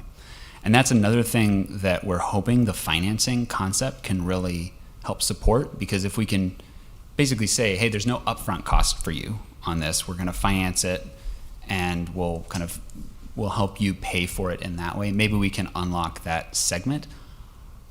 I don't know that we know yet if that will fully work, because I think what we've seen in some other kind of conventional on-bill financing programs is that still it's more affluent customers who are taking advantage of the financing because, you know, or if it's 0% financing or something like that, it's a good deal for them. It makes sense, but it's like, how do you kind of lock it to hit the folks that need it most? Yeah, and I sounds like we don't have a solution yet, but it's probably a good idea to be thinking about how to unlock it more. Thanks. Why don't you go ahead? Oh, did you have a hand up? Go ahead. I have a quick comment. Nowhere in here have I seen any cost of what it would take to upgrade to one of these systems. Have we done any research and research on different types of homes?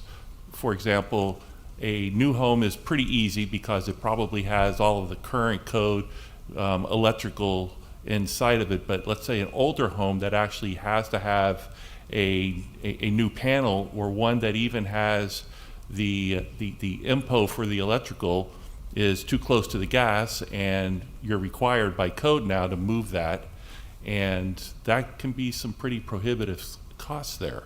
Mm-hmm. So have you done any research on that to see what some of these systems might cost? And if you would like, I will give you the quote that I got from my house, which kind of made me put the brakes on the project.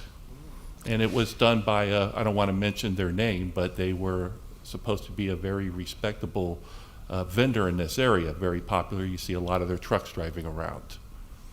Yeah, we certainly have done both research into the costs, and one of the things that we do with our program is we're tracking all of the project costs that are actually happening through our rebate program. We get that information from participants, and we share that publicly so that folks can kind of understand what possible range is. But I think, to your point, there is one of the challenges here is that the range of costs can be very large. And so when you think about that, you know, the chart showing different kinds of properties and units, I think even within that, there's yet more variation in terms of, do you have where is your panel located, or where is your service located, or what existing configuration do you have? Is there actually enough space in your, in the closet where you have your water heater to put in a heat pump version, and do you have a drainage? So there's a lot more even than kind of what meets the eye with this.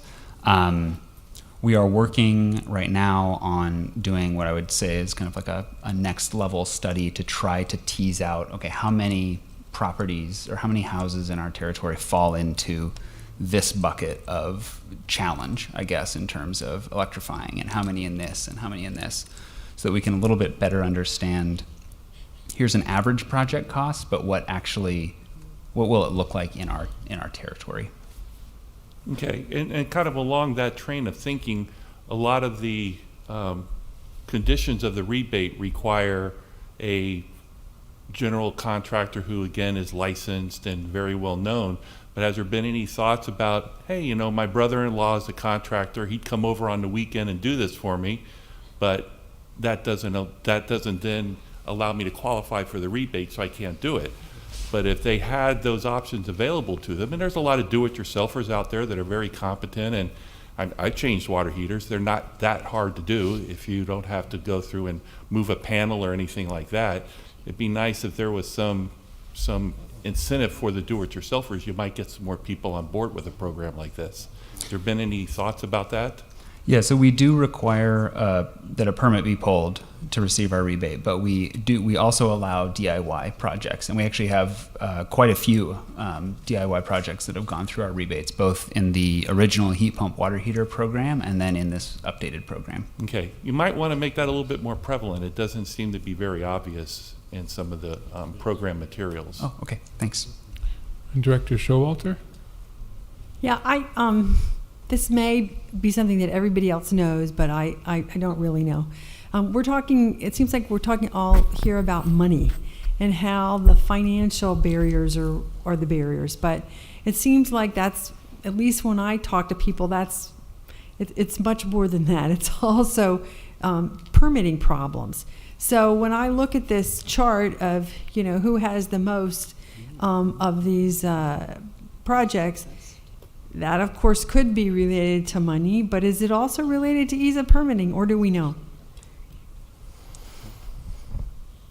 We know more than I know at this moment, I guess. What I didn't do is kind of map permitting challenges to that list of projects, but we have completed a analysis of permitting processes across our jurisdictions, and we're moving now into kind of the phase of, all right, how do we help support jurisdictions that want to adopt more streamlined permitting processes to help remove that friction point. Yeah, good, because I know in Mountain View we have a permitting system in the last couple of, I think it's just the last couple of years, where you can really get your permit to go solar, right there when you come into the city hall, and that has helped speed these things up, and people really like it. So I would think with the other aspects, I know for the electrical work it's much more complicated, but the permitting is something I hear about all the time as a council member. Yeah, Great. thanks. And Justin, can you tell me how many more slides do you have? I have, well, I can kind of jump through the next program. I'd like to spend a little bit of time at the end, so I probably have 5 more minutes. Please go ahead. Okay. One thing I just want to add, though, to this last comment is, I think, the concierge, for example, is another program that's intended to try to address maybe those non-monetary barriers. So we'll see if that's helpful as well. Okay. I'm just going to mention future fit fundamentals, contractor training. This is another approach that we're taking. Another, I would say, kind of non-monetary barrier is finding a contractor who really will support an electrification project. There are a lot that do, but just making sure that it's easy, or every contractor that our customers are coming across is kind of doing that. So we've got this program trying to help support contractors to learn a little bit more about electrification through this course that we offer. And we've also recently added this bonus for customers, or for contractors who do an install for one of our customers. They will get an additional $500 for that project as long as they completed the training. And that's in addition to the incentive that the customer is getting through Future Fit Homes. Okay. So just going back to kind of market transformation, I want to just touch on the scale of the challenge here. So we've talked a lot about what we're doing, the things we're trying. When we think about if we wanted to replace all of the water heaters in our territory, it's about 20,000 per year that we would need to replace. That's kind of how many die each year and need to get replaced. Today, our programs of the past few years have been about 100 a year. We're moving now into 300, 400 a year. In the coming couple years, we could double, could triple based on the programs and the uptake that we get for what we're running. But you can see, it's still quite a bit different from this 20,000 a year number. And we have, BACMD has set this rule to require that water heaters be replaced with heat pump water heaters starting in 2027. And so this is the kind of policy as a forcing function thing, which is we're now working towards this. And so the way that this needs to happen is through market transformation. Like BACMD is not going to enforce this, and this will get pushed out unless there is kind of sufficient progress on affordability, on the availability of products and of the workforce, and of processes and awareness, so removing friction from the system. And so these are kind of, I've relisted here a little bit some of the key things that are supporting affordability. IRA, there's things that SVCE can support, like maybe a bulk purchase or things like that. Financing, we've talked about that. So these are all areas that we are working on and trying to kind of demonstrate, to push forward, because if we can help the region really check all of these boxes, then we can allow this kind of policy to go into effect. And you can see that if it does go into effect, it's going to have this huge impact. We just need to really keep pushing and kind of keep ramping and bending this adoption curve up. I do want to highlight the local policy and processes piece. I think that's something that you as council members in your respective cities really have a lot of power to do, both to help remove friction by adopting new policy processes. You heard from Mr. Carney earlier about noise ordinances. There's a lot of different kinds of friction points that exist that you can help address. And then there can also be local policy like requiring that AC units actually get replaced with heat pumps, which can function both as an AC and as heating.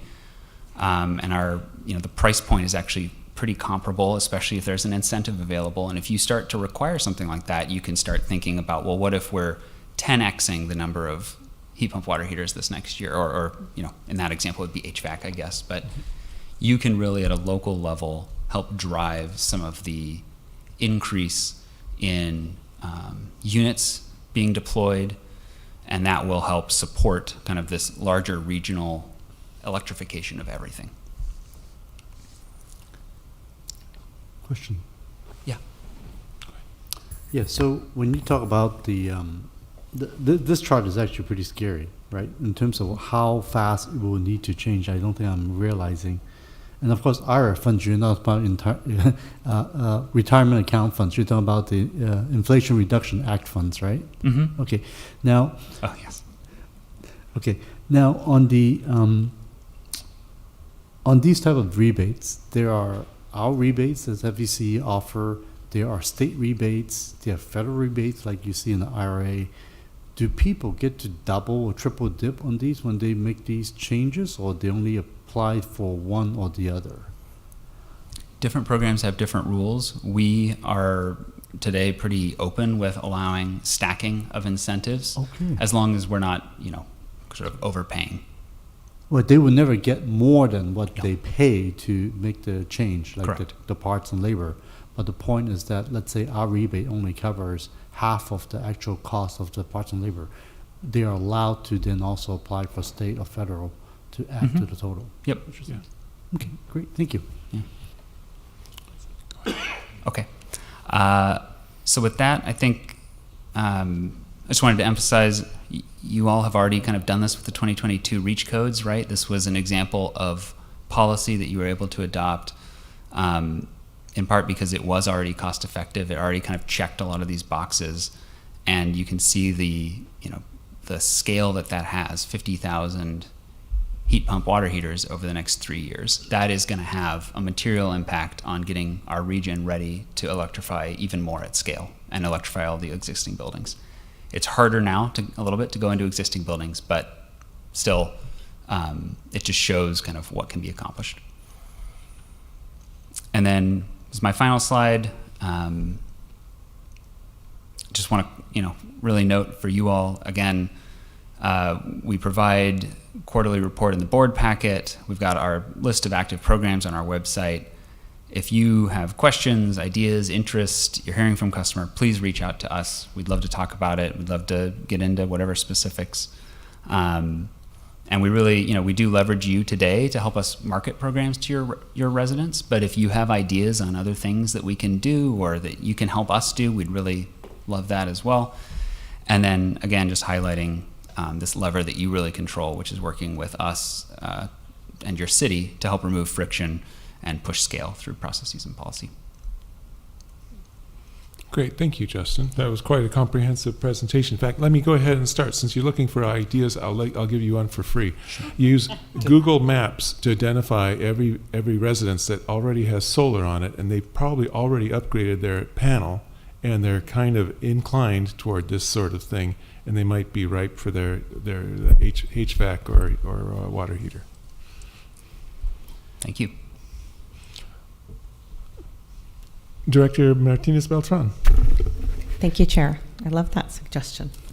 I apologize because I held my questions just so that to wait till you got through everything. I had read through it and I had a couple things that popped up. So I've got 4 main points that I'd like to share with you. Fantastic presentation. I love that we're discussing this. I think we're probably all in the best place to help with something like this rather than, you know, our bond change or what have you. So this is really great. Number one, I wanted to talk about the ones that the residences before 1980 that need panel upgrades to electrify, which I've had, and I think I brought this to this board some time ago, somebody in downtown Morgan Hill and others who've come since talking about they weren't able to upgrade, or they had actually upgraded this one all electric and it sat for months because they didn't have the panel. So it was a rental that they took no rent on for almost a year, and I was not their favorite person when I could not help. So, but this is great, and I wonder, you know, are we looking at, have we had discussions, whether it's internally or about upgrading panels and maybe offering reimbursements on that? I know that it's very expensive to do. What could be our possible role in helping to get that achieved for people? Yeah. So our program does include an incentive for if a panel upgrade is necessary. But to your point, I think you're also talking about the kind of the service upgrade to PG&E and yes, some of that. And we obviously are not the distribution utility. We don't control the wires, and so we are engaged on the legislative and regulatory side in conversations to try to understand better what process is being followed for upgrading the distribution system and maintaining it, and kind of promptly providing service upgrades where needed, and kind of planning ahead for this electrification, because we also know that is going to be a barrier unless the process works and is smooth. So yeah, the promptly yep. is very much okay. Yep. Okay, great, thank you. Number two was talking about, I don't know if we have a program, and I'm sorry, one of my colleagues was talking about looking at what the cost is to upgrade, but also some type of a program, an online program where we can have people look at, you know, what they can save as a family by upgrading to all electric. And we have the information of their usage, so we could actually do some evaluation, and then, you know, how many family members do you have living there? What is it that you're looking to upgrade? Are you upgrading just the water heater? Are you upgrading your stove too? Do you have a plug-in? But I would love to see something like that. People love to put in their scenario and just be like, oh, I could save this much, or, you know, and maybe that would be a great way to encourage them.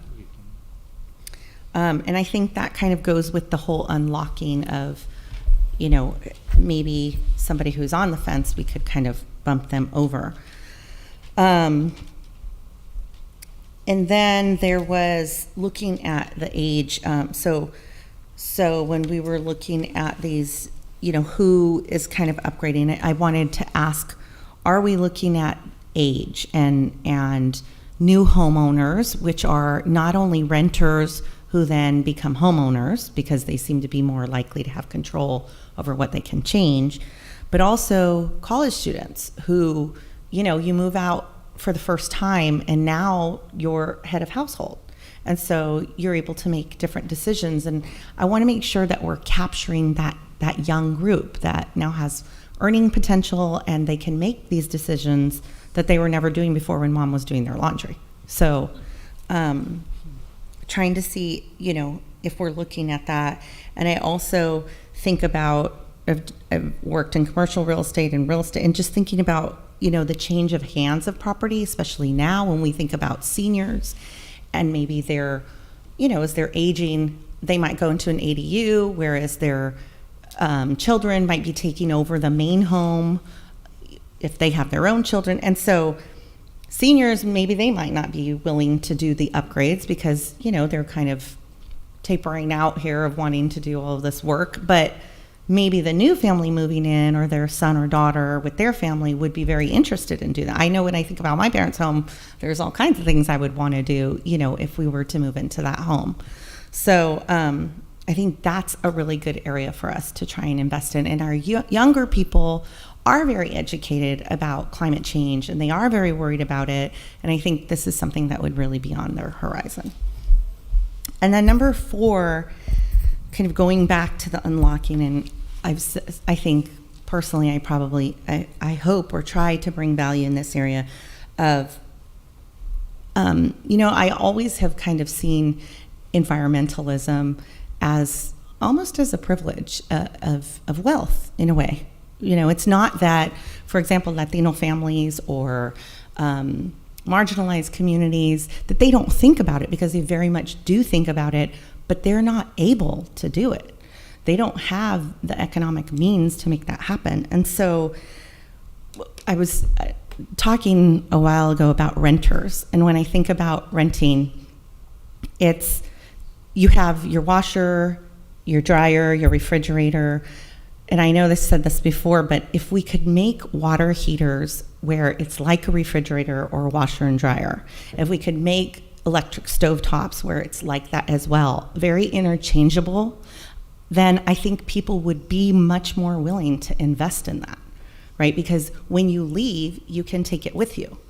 And so I wonder if we could maybe look at fueling or financing some kind of incubation on appliances like this.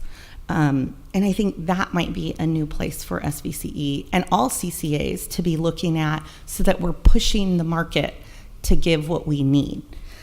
Something like a Fit to Move. You have an appliance that kind of moves with you, right, wherever you go.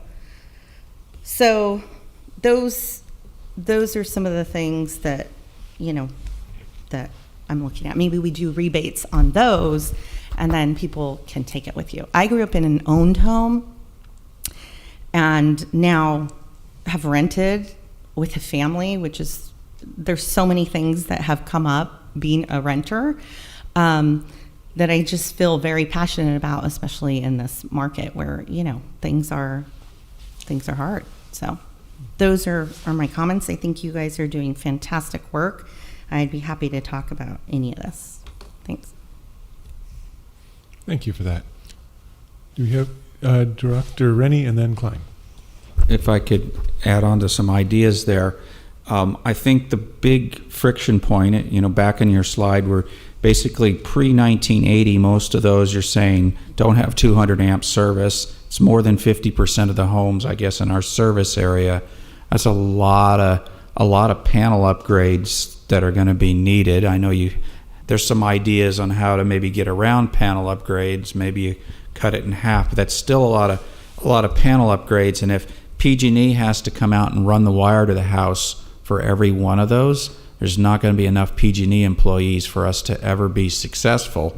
So the legislative idea that I might explore would be requiring PG&E to have some kind of certification program that allows non-PG&E employees to do this work in some way, so it's not forced into this bottleneck of the only way it's going to happen is if PG&E quadruples, quintuples the size of their workforce, which probably is difficult to do. So I think this might be a really good area to be thinking about, and I would bet that Senator Becker's a good one to work on carrying it.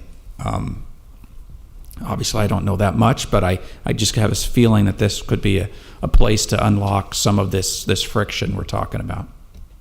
Yeah, there were some bills that we have tracked and we're looking at this last cycle. Can't remember offhand which ones they were, but to put kind of shot clock on some of the distribution timeline and to get a little bit more information. But yeah, great point. And I do want to emphasize, and I know you said this, but just because you have a panel that is smaller than 200 amps does not mean that you can't electrify on that. We're also looking at the data, the load data that we have to try to understand how close are our customers to needing to upgrade if they were to electrify their end uses. So that's something that we'll be able to kind of help, both target and tell people like, hey, we think that actually you don't need to upgrade your panel. And we can also find out, is it 50%? Is it 20%? Like how small is it, to help us understand how big the problem kind of is. Director Klein? Yes, and we've talked a little, and thank you for the presentation. This is great information. And thank you for all the hard work that's across the organization to do these different programs. We've talked a little bit in the past about affordable housing, multifamily, and I think, and it's not really called out here, but it is kind of that combination of when you're talking about multifamily and the opportunities, but also lower income. And so a segment that really to reach out to is the affordable housing nonprofits that are running multiple sites within each of our cities, because within Sunnyvale alone, I think Mid-Penn has 15 different locations that they're running. And so it's educating them on what they need to do on a single site and then duplicating that, as opposed to going to 16 different landlords and trying to sell the idea. And from a price point standpoint, a lot of the affordable housing nonprofits are also looking very much into the future of, okay, this saves us a certain amount of money, as opposed to more of a pass-through of every standard landlord. It's like, well, any cost, yeah, I don't want to invest. I'm happy to do with what I have right now. And so, Mid-Penn, Charities Housing, there's lots of affordable housing nonprofits that manage multiple sites and have similar issues, although built over a period of time. And so that information, I think, was enlightening to me, is when these homes were being built and kind of what that mix is. But I do think that that's one untapped market, and we've talked about in the past. Here was at least one. Mid-Penn was already upgrading, putting solar panels on one of their Sunnyvale projects, and I do think that has a lot of opportunity, just to see an overall partnership, as well as they have additional potential funding at a state or federal level, that they're always looking for those funds. So if we can make it a little bit easier, I think that has a lot of value. So I'll leave it at that. Thank you. Great, thank you. Director Meadows? So this is going to be a little bit of a weird idea, especially because it's for people who don't have purchasing power, but they have tremendous influence, which is the children. And the children are very into the environment, so I wondered if you looked at, we had our 6-year-old grandson talking about an electric car, and I knew it wasn't from his father, that this came from. But, if you have age-appropriate materials that can educate the kids, and they bring all those materials home to their parents, and then the peer pressure is put onto the parents from the kids, particularly once they hit the middle school age, and they're tremendously driven by climate change in the world, as are their parents. And so I wonder if there's some educational materials to look into from our younger advocates who have no purchasing power but tremendous sway. I like that comment, and I would extend it into the teenagers. In our community, we have a teen CERT program, and so community emergency response team. And I think it's just a wonderful way to get teenagers to look at their parents. It's kind of like, do you ever remember teaching your teenager how to drive, and suddenly they know all the rules better than you do? And so kind of the same sort of thing. So if we focus on teenagers, and we already do with our video contest. So we've got an element of that, just things like that. I see the value of it. Martinez Beltran, please. Thank you. I really like that, Director Meadows, but I wanted to just share that Valley Water, and I forget what the other one, they have these coloring books that I have for my girls. And, it talks about whatever it is, it's water, and I think the other one is fire, and then the cops have one also, and that's really cool. I take it home, and I'm like, or, whatever, I'm just do this, please, right now. Give me a little bit of time. So I think that's good. And then the other thing was, I just wanted to mention on the renters, as I'm thinking about this more, as I'm hearing everybody comment, on that slide 10, it really struck me when I was looking at that, because the renters are about as much as the single family homeowners, right? If you add the multifamily renters and the single family home renters, they added up to the same amount. And so I just really think there's a big opportunity for us there. Thank you. Great. Director Showalter. Yeah, I was just going to add on to what you said about the Valley Waters program. I worked there for 17 years, so I observed it quite a bit. And they have an extensive program of going into the public schools, well, not just public schools, going into the schools, elementary schools and also preschools, to talk to kids about water and saving and also composting. And so I think that there could be a very strong potential for collaboration with, with Valley Water on these issues, because they also have made many movements to be environmentally friendly and are very, very concerned with power costs and the cost to move water and all that sort of thing. So I think there's a big collaboration possibility. Great. Vice Chair Walia. I'm thrilled to hear from so many of you something I've been talking to Pam about, because their programs, when they go to schools in all our cities, the children are the ones, I couldn't have put it as eloquently as you did, Director Meadows, that these are the influencers without the purchasing power. But those are the children who are driving the parents. I know they are the ones who come to us with all kinds of questions, and sometimes I have to say it's a school board issue. Very often I have to go there. So I try to channel those students in different directions when they come to me. That's exactly why I was sharing with Pam that this is an untapped opportunity, because that is the generation that really believes in this problem. And so, they have to live it, exactly. So Pam has said that she's going to be working through the organization in due course with each group.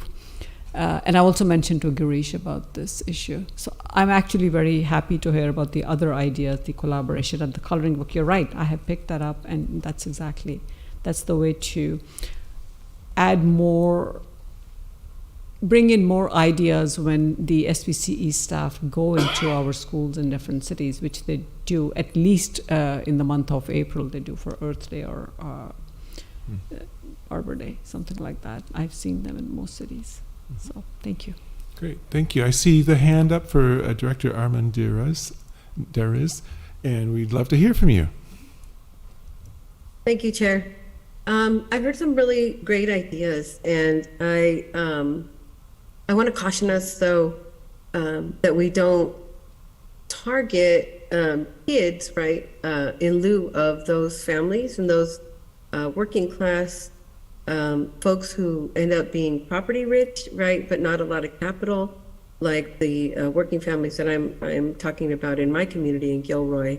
We have neighborhoods and neighborhoods of folks who were able to build their homes through the sweat equity programs, right, in lieu of a down payment. They would build their own homes through some of the programs that came out of the civil rights movement of the 60s and early 70s.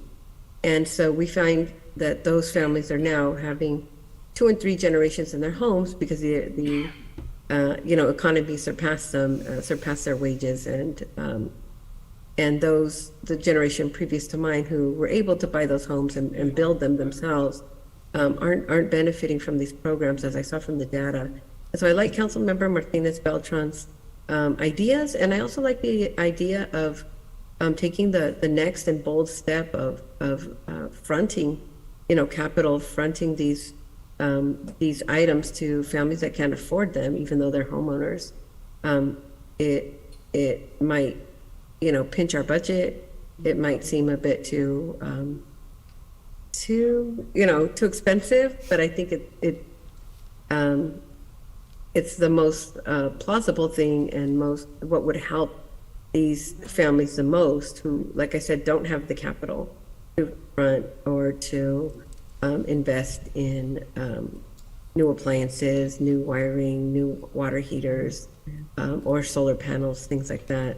I think we need to go ahead and provide those, right, and figure out a payment schedule or a fee schedule, something that's going to help them get those, because they're the ones most impacted always by regressive taxes, by utility rate increases, by climate change. And so I would love to see to see us take a bold step in that direction. Thank you. Great, thanks for those comments. Go ahead. Very quick, and just in different languages.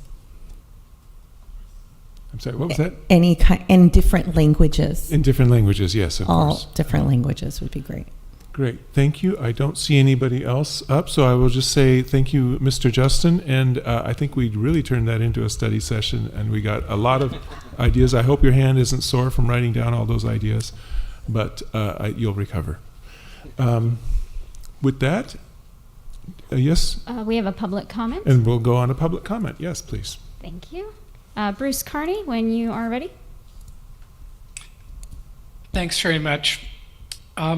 So I wanted to comment on something Director Lee had mentioned. He looked at the pace of installations of heat pump water heaters and other electrification over the past few years and looked at what needs to happen in the future, and he noticed this enormous gap in terms of the pace.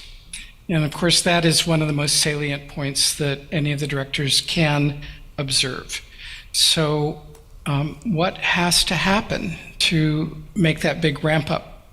I've often spoken about World War II. People in the climate advocacy world often say we need a World War II scale response to the climate crisis. Well, World War II, from the American perspective, lasted less than 4 years. So if we got on the same pace, we would declare victory in the summer of 2027. We're obviously not on pace to do that. We don't even know how to get on pace to do that. One of the many ways that SVCE might help would be if it could be the centralized permitting resource for electrification of buildings. You know, not for remodels, not for new construction, but just for these very specific things of building electrification that some cities are pretty good at and some cities are pretty obstructionist at. And I think many cities would love to not have to build up their staffs in the building permit department and just say, SVCE, please handle it through a streamlined, centralized, simple process that applies to all of the cities within its jurisdiction. I think that would be a real contribution. I'd also like to applaud SVCE for the potential of replacing baseboard electric resistance heaters in apartment buildings with heat pumps. That will save money for those who live there and provide electrical capacity that can be used for other things.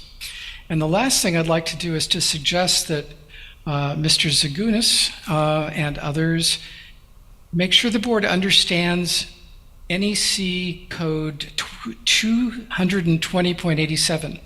This is the part of the code that lets somebody who thinks their electrical panel is all tapped out realize that they have much extra capacity. In my 1944 vintage home, it looks like my panel, 100 amps, is all tapped out, but according to information from Steve Schmidt and his company in Los Altos Hills, I actually am only using a third of my panel's capacity, and so I can add a lot of electrification. So, thanks for the opportunity to comment. Always good to hear from you, Bruce. Thank you. With that, I think we're complete with this item, and we'll move on now to board member announcements and direction on future agenda items. Let me just speak up that I think we're all aware that our CEO, Girish Balachandran, is out somewhere in Europe on some boat or something like that. But in the meantime, he has planned a retirement, and you have commissioned a search team. And I want to tell you that we're proceeding according to the schedule that we told you before. We're making great progress and have further actions coming up very soon. So I'm feeling very good about the progress and expect to, as I say, meet that schedule that you've heard. Do we have any other comments or announcements from members? Director Scazola. Yeah, I just wanted to say that at our last council meeting, Pam came out to present Campbell's Electric Showcase Award winner, Judy Wang. She upgraded her home to include installation of a heat pump water heater, purchase of an electric vehicle, and the installation of rooftop solar panels. And I wanted to share her quote. I thought it was pretty cool. She said, Since making the switch, I haven't looked back, and I'm saving up money to go fully electric, one appliance at a time. So there we have it. Very nice message. Do we have any other, Director Meadows? And then- Just quickly, it was probably about 2 weeks ago, Pam, again, orchestrated with others. I'm sure that Los Altos' Community Center received, through the Silicon Valley Business Journal Structures Award, the all-electric building. And we have a very shiny, crystal, pointy award. So sitting somewhere to recognize our all-electric community center. Thank you. Great, thanks for sharing. Director Lee? Yes, this is just a shameless plug of a great event coming up this Saturday on the 14th of October for Day on the Bay, where we will have all kinds of exciting stuff going on over at the Alviso Marina Park. Starting with the bike to the Day in the Bay, there's two groups, I believe. One group from Sunnyvale, another group also from the county building parking lot over at West Heading. But more importantly, there will be a lot of showcase of, at first I want to thank SVCE for the sponsorship last year and this year as well for showcasing some of the good work so that people can learn from it. But all the county departments, a lot of the nonprofits will be having all kinds of exhibits alongside with people getting their pumpkins for the kids, free pumpkins. We've got vaccines for both COVID vaccines and also the new one, and also the flu vaccines will be made available as well, along with climbing walls and all kinds of fun stuff. You can actually even go kayak there, but you have to get there early to sign up. So a lot of fun things to do this coming Saturday on the 14th from 10 to 3. Thank you. Great, that does sound fun. I think, I'm there. oh, Director Mohan? Yeah, we in Cupertino had an opportunity to present an electric showcase award last night, in fact. And thank you to Don Bray for making the presentation. Our award winner was in the sort of middle category. He hadn't finished it all. It's on the way, I think. Mm-hmm. And his quote was, every morning his family just wakes up and hopes that their old water heater fails so that they can get to the water. Well, our one of our winners was from Congregation Beth M, and her quote, which I can't say exactly, was, we have air conditioning too, so it's something they've never had, so it's very exciting. With that, I think that's all of the comments, and so thanks everybody for joining us. We are now adjourned.